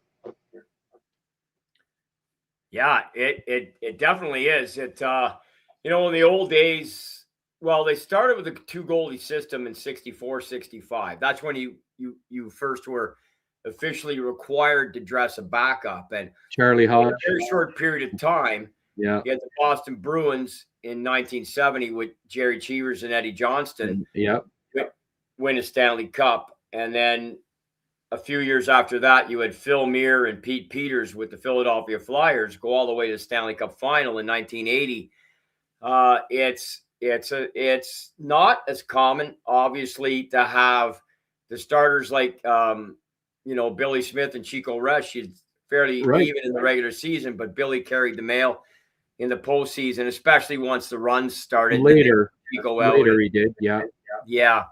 But this is great. I mean, this situation right now, I think Fowler, the little bit we saw this year, well, a little bit more than a little bit, was great. And, he had a bit of a hiccup. They sent him back down to Laval. He came up and he got his W's. His record was good. His numbers weren't bad. And, Dobie's still a rookie. It's unbelievable.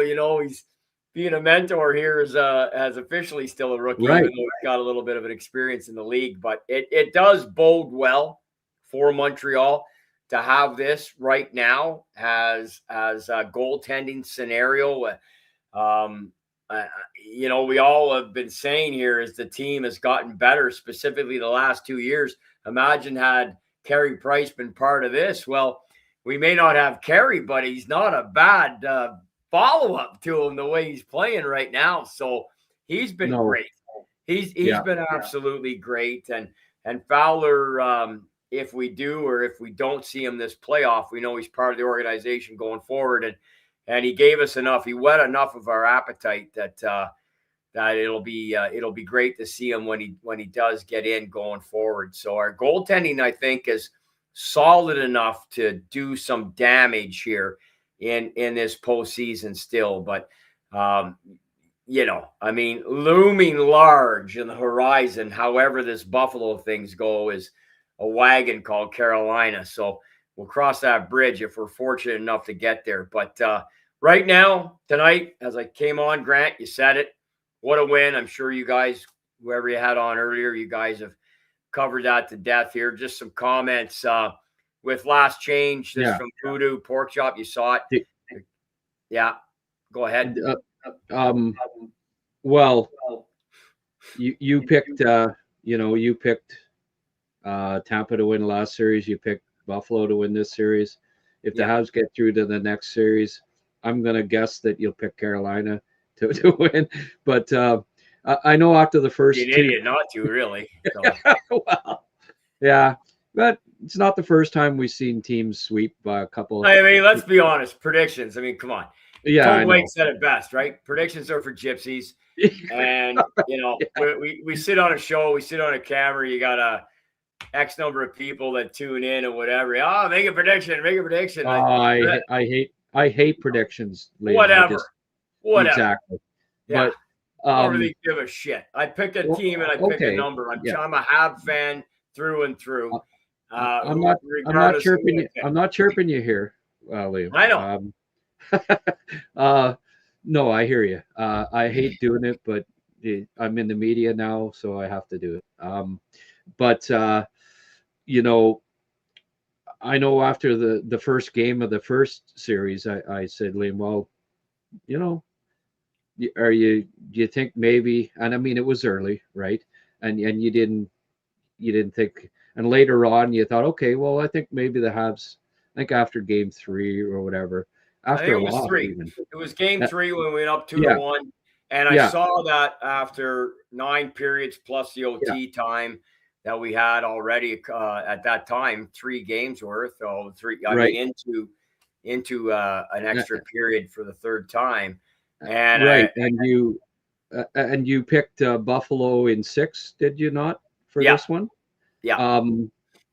Again, I know it's not game 3 yet or whatever, but could you see it maybe going to 7 now after tonight's game? I know it's early and but you think, well, I mean, if Buffalo wins both games in Montreal, obviously, the 6 is a good bet on, but do you still think 6 games for Buffalo right now? I mean, like I said, you asked for a prediction, I throw it out there. I could put on my red, white, and blue pajamas here and say Montreal 4 straight every series. Woohoo! Wait, let me cheerlead. That's not what I'm asking for. Yeah, go ahead. After what you saw tonight, do you think Buffalo wins in 6? That's all. Yes. Okay. All right. Yeah. Well, I don't. I picked Montreal in 5, and I'll stick with that too. I think they win the next 3. Actually, no, I don't. I think it goes 6. So I have changed my opinion from the start. I'm a little. It seems like I'm a little more. I don't know. I early on, it's important to see a couple of games, right? And after what I've seen in a couple of games, I don't think Montreal is going to win it in 5. But back in Montreal, Game 6, I hope the Canadians start playing better at home. That seems to be the one thing that so far they're fantastic on the road. They were really they won 3 against Tampa.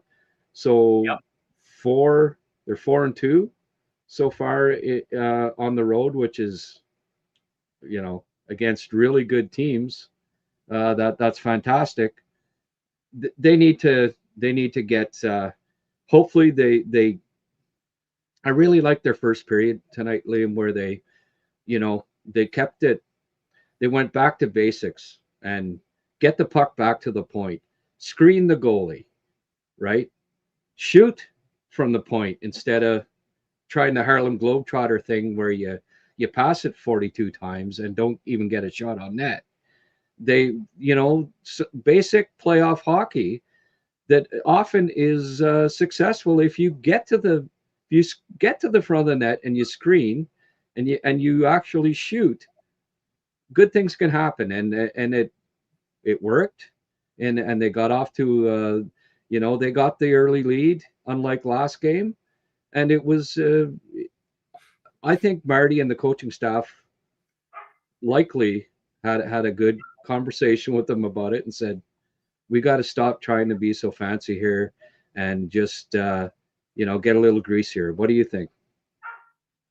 Yeah, I got a dog barking here, so okay, I'll probably go soon. But right. Yeah, I mean, this game played out in our dreams. This is how we were hoping Game 2 would go.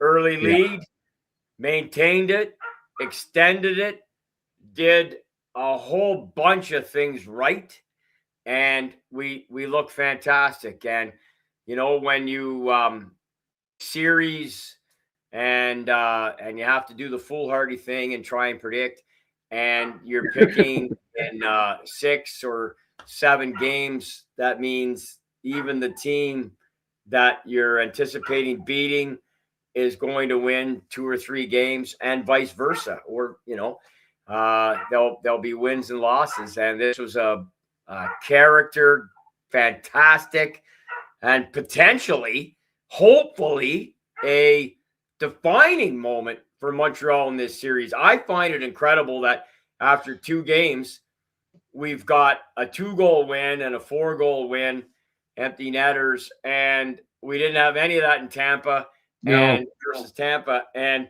now all of a sudden, after 2 games, kind of more accustomed to what you'd see in the regular season. You lose 4-2, you win 5-1. Who do we got next? Oh, we're playing 3 and 4. Whatever the case may be, we're going west, we're flying back, whatever. And it's just, we just did so many things right tonight. And now me anyway, as a Habs fan, I look to Game 3 and go, well, let's see, because we haven't won 2 in a row yet in this young playoff year. So we've got that opportunity back on home ice, second round. And I think all of the video footage and the vitriol and everything that's gone on social media out of Buffalo, you have to figure the cauldron that'll be the Bell Center and the area will be very much ready for Game 3 as well. So I think that presents itself as an interesting atmosphere, sort of part of the whole thing. And then how will the Canadians come out? How will they play? How will they start? How will everything go in this game? And can we get that second W and really take it would be so huge to take a 2-game-to-1 lead on Buffalo. Yeah. It would just be so huge. So that's what I'm hoping for. Yeah. Hoping to see that. Hoping we're not back in Tampa where it's the ping pong tennis game here, back and forth. And that's what I fear the most, Grant, that's what it's going to be. Yeah. Well, I will, if the Habs win game 3, Liam, I will ask you if you're amending your prediction. I know you love when I ask you that. If they do it, I will say. So you still think 6? Okay. I guess Wendy's not. You got to go get Maverick there. Yeah, she has. She's not waiting up diligently here at midnight for me to finish the podcast. All right. Well, I'll let you tend to your pup, and thanks for coming on after 11 o'clock. I really appreciate you livening up the second hour of our Habs cast here tonight. Everyone always appreciates when you come on. Thank you so much, Liam. I got him, Wendy. I got him. I'm signing off. Okay. Thanks, Liam. All righty. Okay. Bye for now. See you guys. Yeah. Great for Liam to do that. And Pete, hey boys, great show again. So much to say about our Habs. I'll say this though: best team, tight, a real team with chemistry. It's our secret weapon of sorts. They play for everyone in that room. Well said. I agree completely, Peter.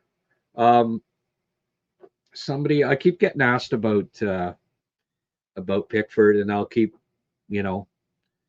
saying it. Wait until there's no use bringing him in if they lose to Toronto, right? He's out west. Get him all packed. Bring him out to Laval, and then he doesn't even get he might get one practice in, and the season's over. So there, as far as I think, what they're doing here is waiting. Like they've been under, they had an elimination game last game. They can be eliminated the next game. So there's no use inviting a kid to play to join the team when the season could be over tomorrow. So if they win tomorrow, then yeah, I suspect that they'll bring Pickford in for the next series, give him get him accustomed to the team, get him accustomed to his teammates, the arena, the town, all that stuff. But there's no use doing it for 2 days and they lose, right? So will he play if they win the next series? It depends somewhat on Reinbacher, I guess. If Reinbacher's out, and I don't know the details on whether he's playing tomorrow. Maybe somebody can. I think that's still up in the air. Then we'll see at that point whether. I think he would play for sure if Reinbacher was out, because right defenseman, right? But they do have a lot of vets. Like, I mean, Del Gaizo sat last game, and I thought Del Gaizo almost made the team out of training camp, the Habs. So there's a lot of AHL vets on the team as it is. So maybe they don't plan on bringing them in, but I think the delay has been because there was no use bringing them in till they know whether they're playing in the next round, and it's a best of 7, right? So if they do win, then I would imagine they'll bring him, just like they did last year with Thorpe. Brought him in after his season was over at Vancouver, and he didn't play, Thorpe. So there'd be no guarantees that Pickford would play either, but he practiced and he, get to know the team, go on the road trips, all that stuff. And mind you, reigning WHL player of the year, if they do bring him in, they'll probably get him in the lineup, I would think.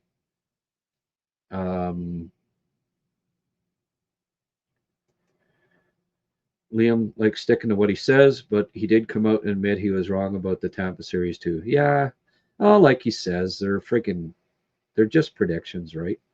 That's why I don't know why he's so, oh, I can't change what I said. Well, it's only predictions, Liam. Like, sure you can. I already have. I don't think the Habs are winning in 5. Eddie the Eagle didn't like anyone in his crease either.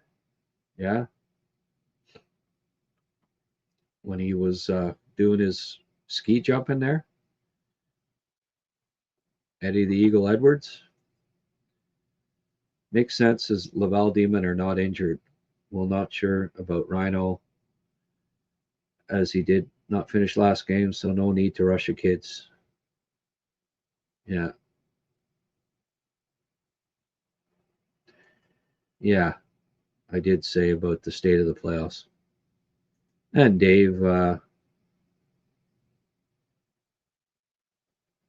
21,568 days since the last cup for the Leafs. I'll drink to that.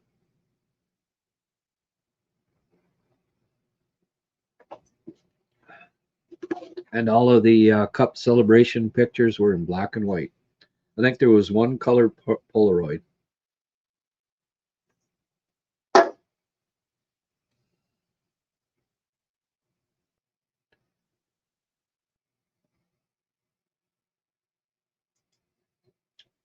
Yeah, Pickford and Protz.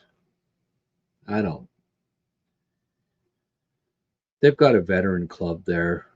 I don't know that they bring in both. I think they bring in Pickford if they do bring in one. We'll see. Maybe they bring both in and let them practice with the teams. We'll see.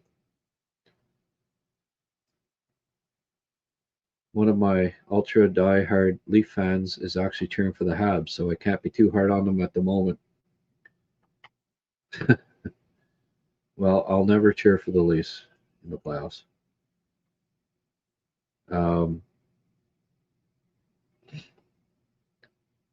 Will there be lineup changes? I'd like to see Capo instead of Lino. Yeah, I would too, but after that win, they probably will go back with the same lineup. The bigger they are, the harder they fall. It means anybody is fallable even.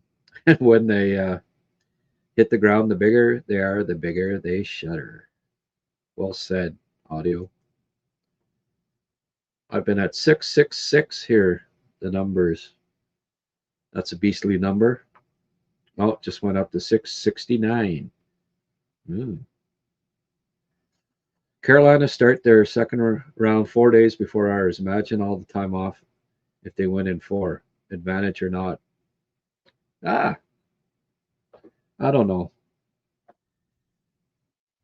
I don't know that it's an advantage. It's not like they're getting friggin' beat up anyway, right? So, Marner hat trick, yep.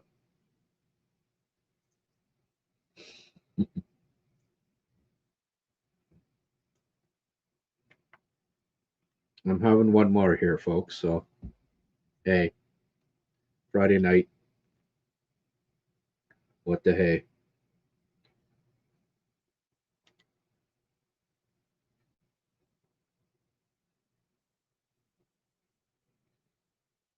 I was going to thank Liam for coming on so late. Oh, we did get Paul, I guess, woke up. Nice to see the win. Funny, I'm not surprised. Yeah, me neither. Hey, there's an idea. Mrs. Belleville carrying the flame. Yeah, 94 years old, Mrs. Belleville.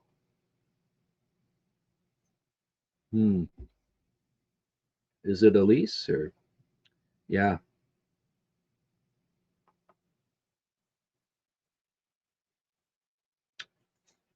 Mark says Liam's great. That he is. Some folks like to bet against the team in hopes of losing the bet just to see the team win.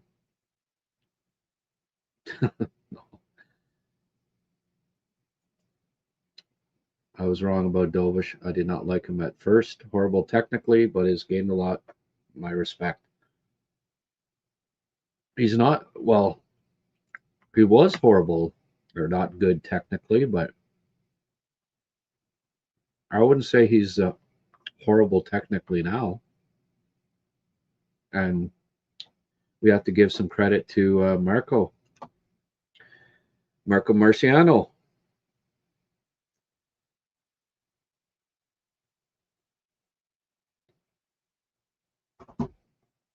Eddie the Eagle Belfory. That's who they're talking about.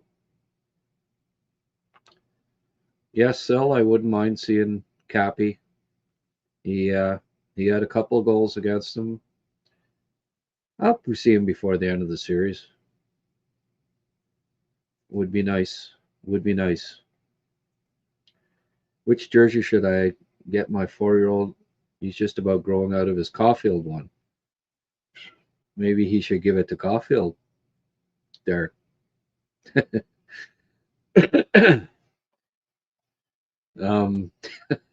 What's a good website? Cannot find any gear out here in Vegas. Oh, you're in Vegas. Maybe somebody can help you out with that. Sorry, I can't. I don't know. Donnie's saying 59. What's that? 59 likes so far?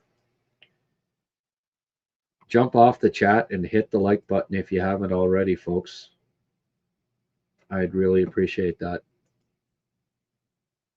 That would be most awesome if you could hype, subscribe, you name it. All good.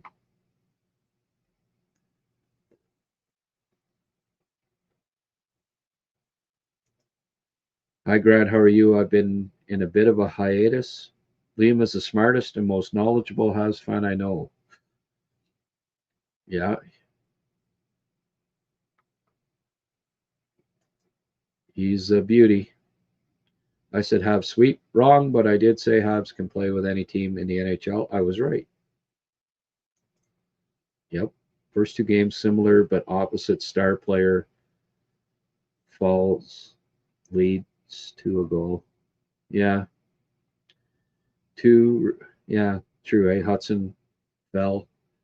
Tage Thompson falls tonight. Two rich shot goals that the goalie should have stopped. This is going to be a long series. Could be.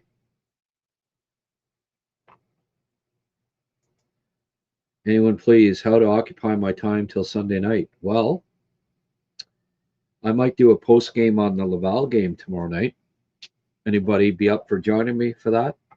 I'm going to tune in to, I think they play at 3 o'clock tomorrow. Huge game 5.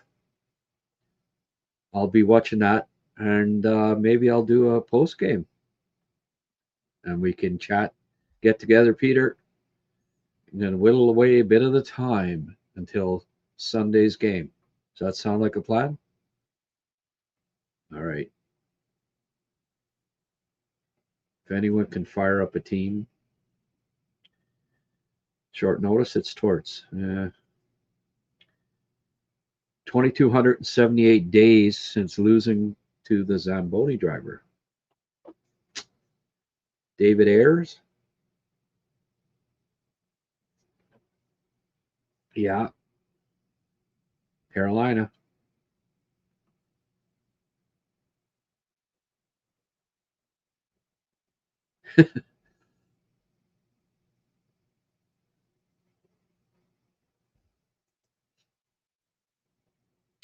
I would have traded Matthews. Now he doesn't want to be in Hogtown.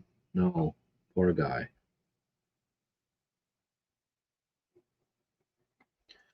If Whipping Boy or Scapegoat are equal, then I agree. Yeah, same thing. Marner deserved better. Yeah, and I'm glad for him.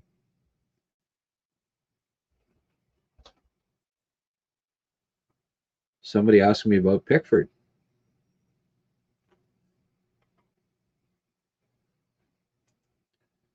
Grant, I'm in Ottawa next week for work. Where are you? Where are me, you, Liam, and the dogs watching the game Tuesday night? Yeah. I don't know. Still the thrill. Thing is, still I got to be home because I got to do a post game right after. I'd like to go out and watch the game, but this job kind of keeps me at home. Maybe that's a good thing. I wish they'd play Gallagher instead of Valeno. Valeno brings nothing to the table. Also love this version of Doc. Valeno set up a really beautiful chance tonight. Was it Evans? And he couldn't bury it. No one wanted to fight Arbor. No, that's probably a smart idea. Anaheim on the comeback trail. 5-1 now. Grant between Hischier and Robert Teal. Don't know what that means. Hischier and Robert Teal. Okay. Habs really just well. The defense regularly went deep into the ozone. The ozone layer, with certain forwards playing the line, including Caufield. Yeah. Pickford has not joined the Rocket. As I've stated a few times, I think they're waiting to see if they win the next game. No use getting the kid friggin' packed. Leave the farm. Don't forget it's May, and it's busy time on the farm. All right. You're gonna get a kid to not be plowing the fields just to come get packed, travel out to friggin' Laval, only to just, okay, season's over. Thanks. See you later. Not even get to practice, not get to play. I'm gonna wait to see if they beat Toronto. Then if they do, hey, come on down. Get your field plowed, get in here, and join us for the next round. That would be my guess. Speculating, but that's my guess.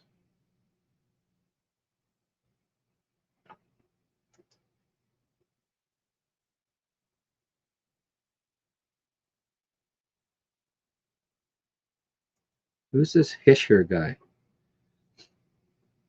Is it like Bobby Fischer, Hischier, Robert Thomas, and Mason McTavish? All three likely. Why does everyone keep saying Mason McTavish? Because he sat out one game in the regular season?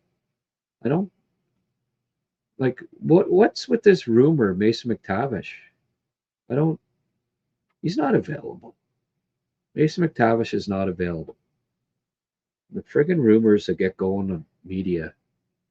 Just like, oh, well, he hadn't signed in the summer, so they signed him to a 7-year deal. He's an assistant captain on an upcoming team and a huge part and been great in the playoffs. Mason McTavish is going nowhere, folks. Nowhere. Not sure I believe the Hischier rumors either. Did they not just get a new GM? Like, how do we know? What is he come in and said, oh, yeah, I hate Hischier. Like, that was a rumor before, maybe, but again, rumors. Thomas, I don't know. Again, they're going to have a new GM. Armstrong be gone, so new GM may be completely in love with Robert Thomas. Robert Thomas is 27 years old. I don't think I don't think Robert Thomas would be smart. It would be smart to trade him. Maybe he gets traded, but I don't know. I'll be back in Ottawa later in the year so we can hook up next time. Yeah. Just I can't. I have to be home for the game unless I get set up a live remote at a bar, but that's probably not going to happen. So it's actually unfortunate that it's Tuesday. If it wasn't a Tuesday still, maybe we could get together for a beer. But keep in touch, and yeah, I would be up for meeting you for sure, my friend. All right.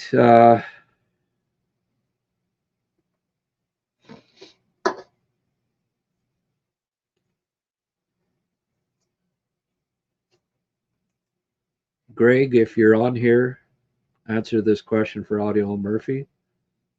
Oh, Greg. Sorry. Whoever that is. Is there a Greg in the house? Maybe you can help out Audio on this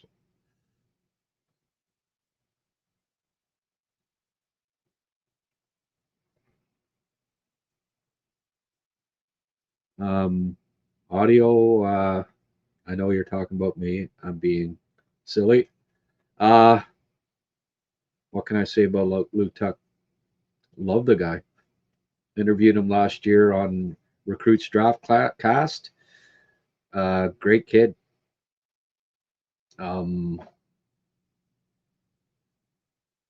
Might be someone that can play on an NHL fourth line at some point.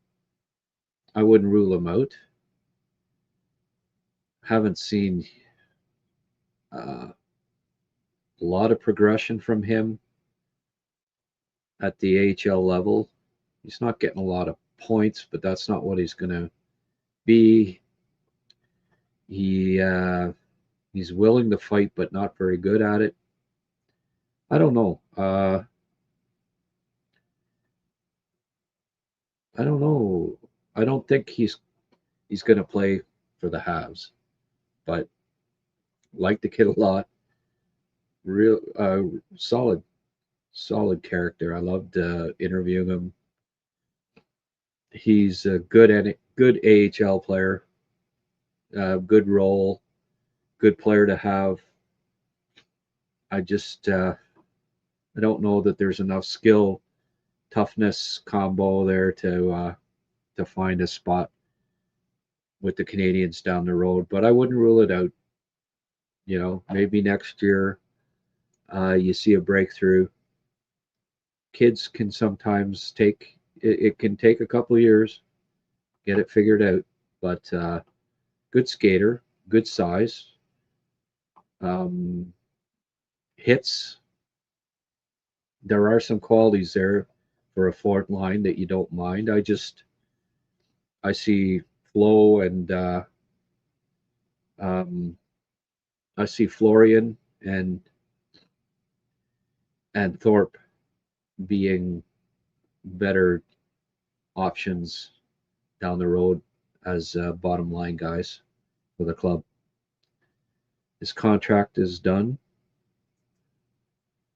Yeah, well, I don't know if they'll re-sign him or not. Maybe. Character kid. I like him. I think of him and Thorpe and Florian. My money is on Florian. Yeah. I think Thorpe is going to play too. I'd say Thorpe and Florian both will be Habs someday.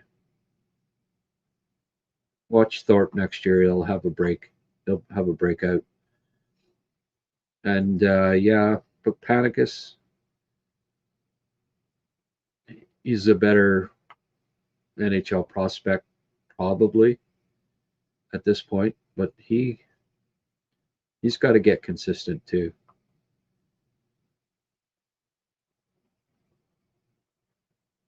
I think Tuck's an AHLer, but I'm not going to pigeonhole him. I'm not going to say, yeah, he'll never play in the NHL.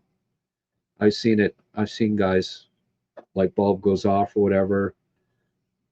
There's been a pile of guys that took them 3-4 years in the AHL, and then things clicked. So I'm not going to pigeonhole him as just an AHLer. Montreal's hey, they might be one of the 4 teams left in the playoffs, right? They might be one of the top 6 teams in the league this year. So, just saying that he may not play with Montreal doesn't mean that maybe he won't play for another team in a bottom line role down the road. Is there anything in particular that stood out to you in tonight's win? Well, Alex Newhook. Hey, Darren. Best player on the ice by far. I guess he didn't like when we were asking him if he was related to Newhook, but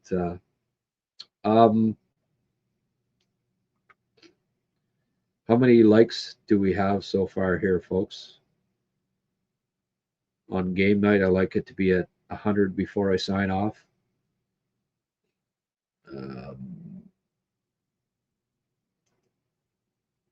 Yeah, second round pick for Tuck. Hey, 60, 70% second round picks don't make it as NHL regulars, so we're only at 84, eh? Come on, guys. 84 likes. Great comments from Blaine. Liam came on, and we only have 84 likes. You're a tough crowd, I have to say. Tough. I'm going to just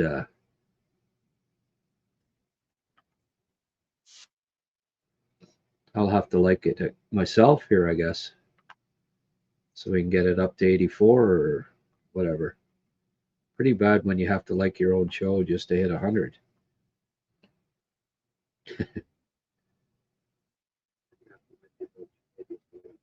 Up to 86. Oh, I already liked it. Okay. 86. So 14 more here, folks. Before I sign off, I want that to be 100.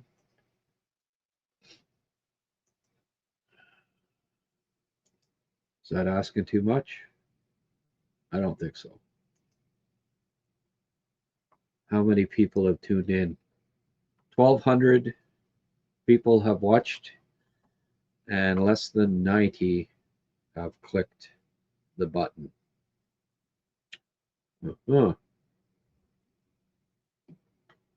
Amazing, eh? Goggles Paisan. Where have you been, buddy? Tuck is trade bait or throw in. That's okay. Or not signed again. Do you think the Canadiens should make a trade with Toronto to obtain their first pick? You think Toronto would do that, Goggles? Sure. But I don't see Toronto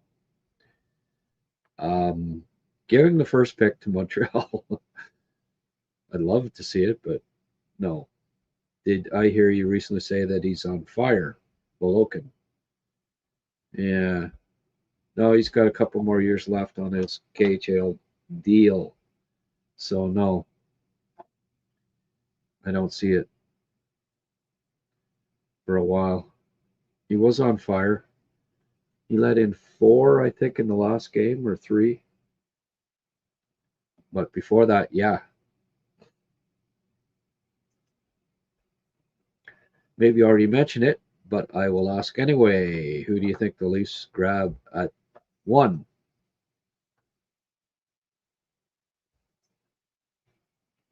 Verhoff. Ooh.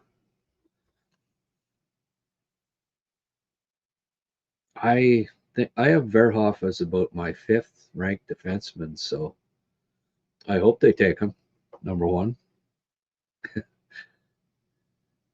Yeah.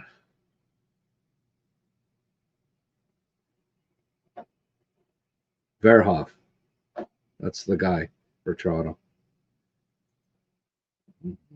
Their new GM would not survive that trade. No, imagine the uproar in Toronto. Yeah, Leafs trade first round pick to the Habs for what? Reinbacher, Kapanen, and a third. Yeah, that'd go over well. I was a little disappointed when there were no moves at trade deadline. Boy, was I wrong. Our depth players are making such a difference. Yeah, 5-2. Woo! Anaheim's on the way back, folks. Look out. Look out, Joel. We got a goal.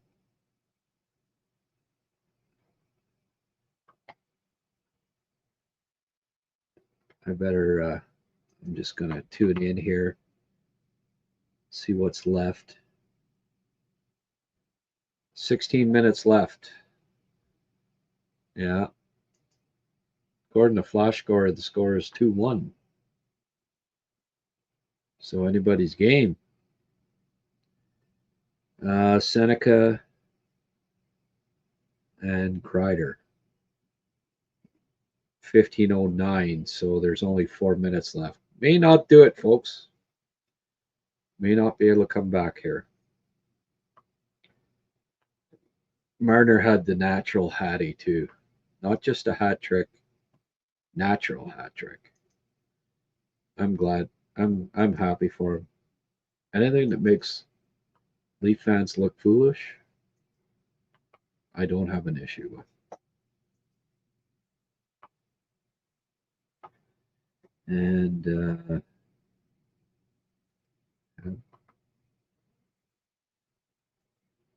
let's check the out-of-town scoreboard on the likes here.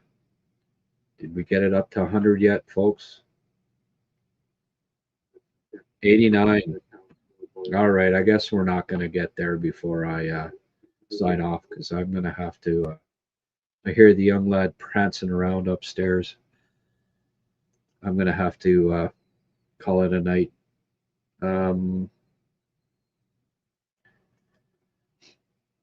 Marner scored with a backhand, wrist, and slap shot.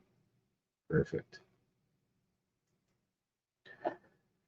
Still, Verhoff might be high on some lists, but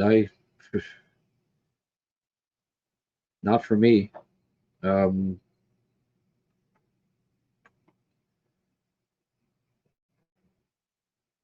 Latvian. The Latvian Schmitz. I like him. I like a couple of Western League guys quite a bit. Habs kept their pick. Well, I hope they get Iggy. Ryan Poehling, superstar. Yeah, Poehling's been good in the playoffs. McCarron's been good in the playoffs. Should have held on to them, Bergie. All right. Look, I'm gonna have to say adios. And anybody gonna watch the Laval game tomorrow? Should I do a post game? I haven't seen any mention after I mentioned it that you might be tuning in. So that would be around 6 o'clock, I guess, something like that. That I would be doing a podcast tomorrow. I might do it. All right. Okay, folks. Thank you, Mark. Thanks as always, for the contributions. Thank you, Ken, as well. Donnie, get your airlift of beer in there, buddy. Thank you, Sil. I'll watch a game, so could tune in after feeding the kids. Okay, good. Goggles, yeah, good. Well, let's cheer on let's cheer on Laval tomorrow. Hope they can win it so that we can get Pickford in there. One for you and each of your guests. Have a great night too, Sil. Thank you. Called an illegal play penalty on Ducks goalie Husso.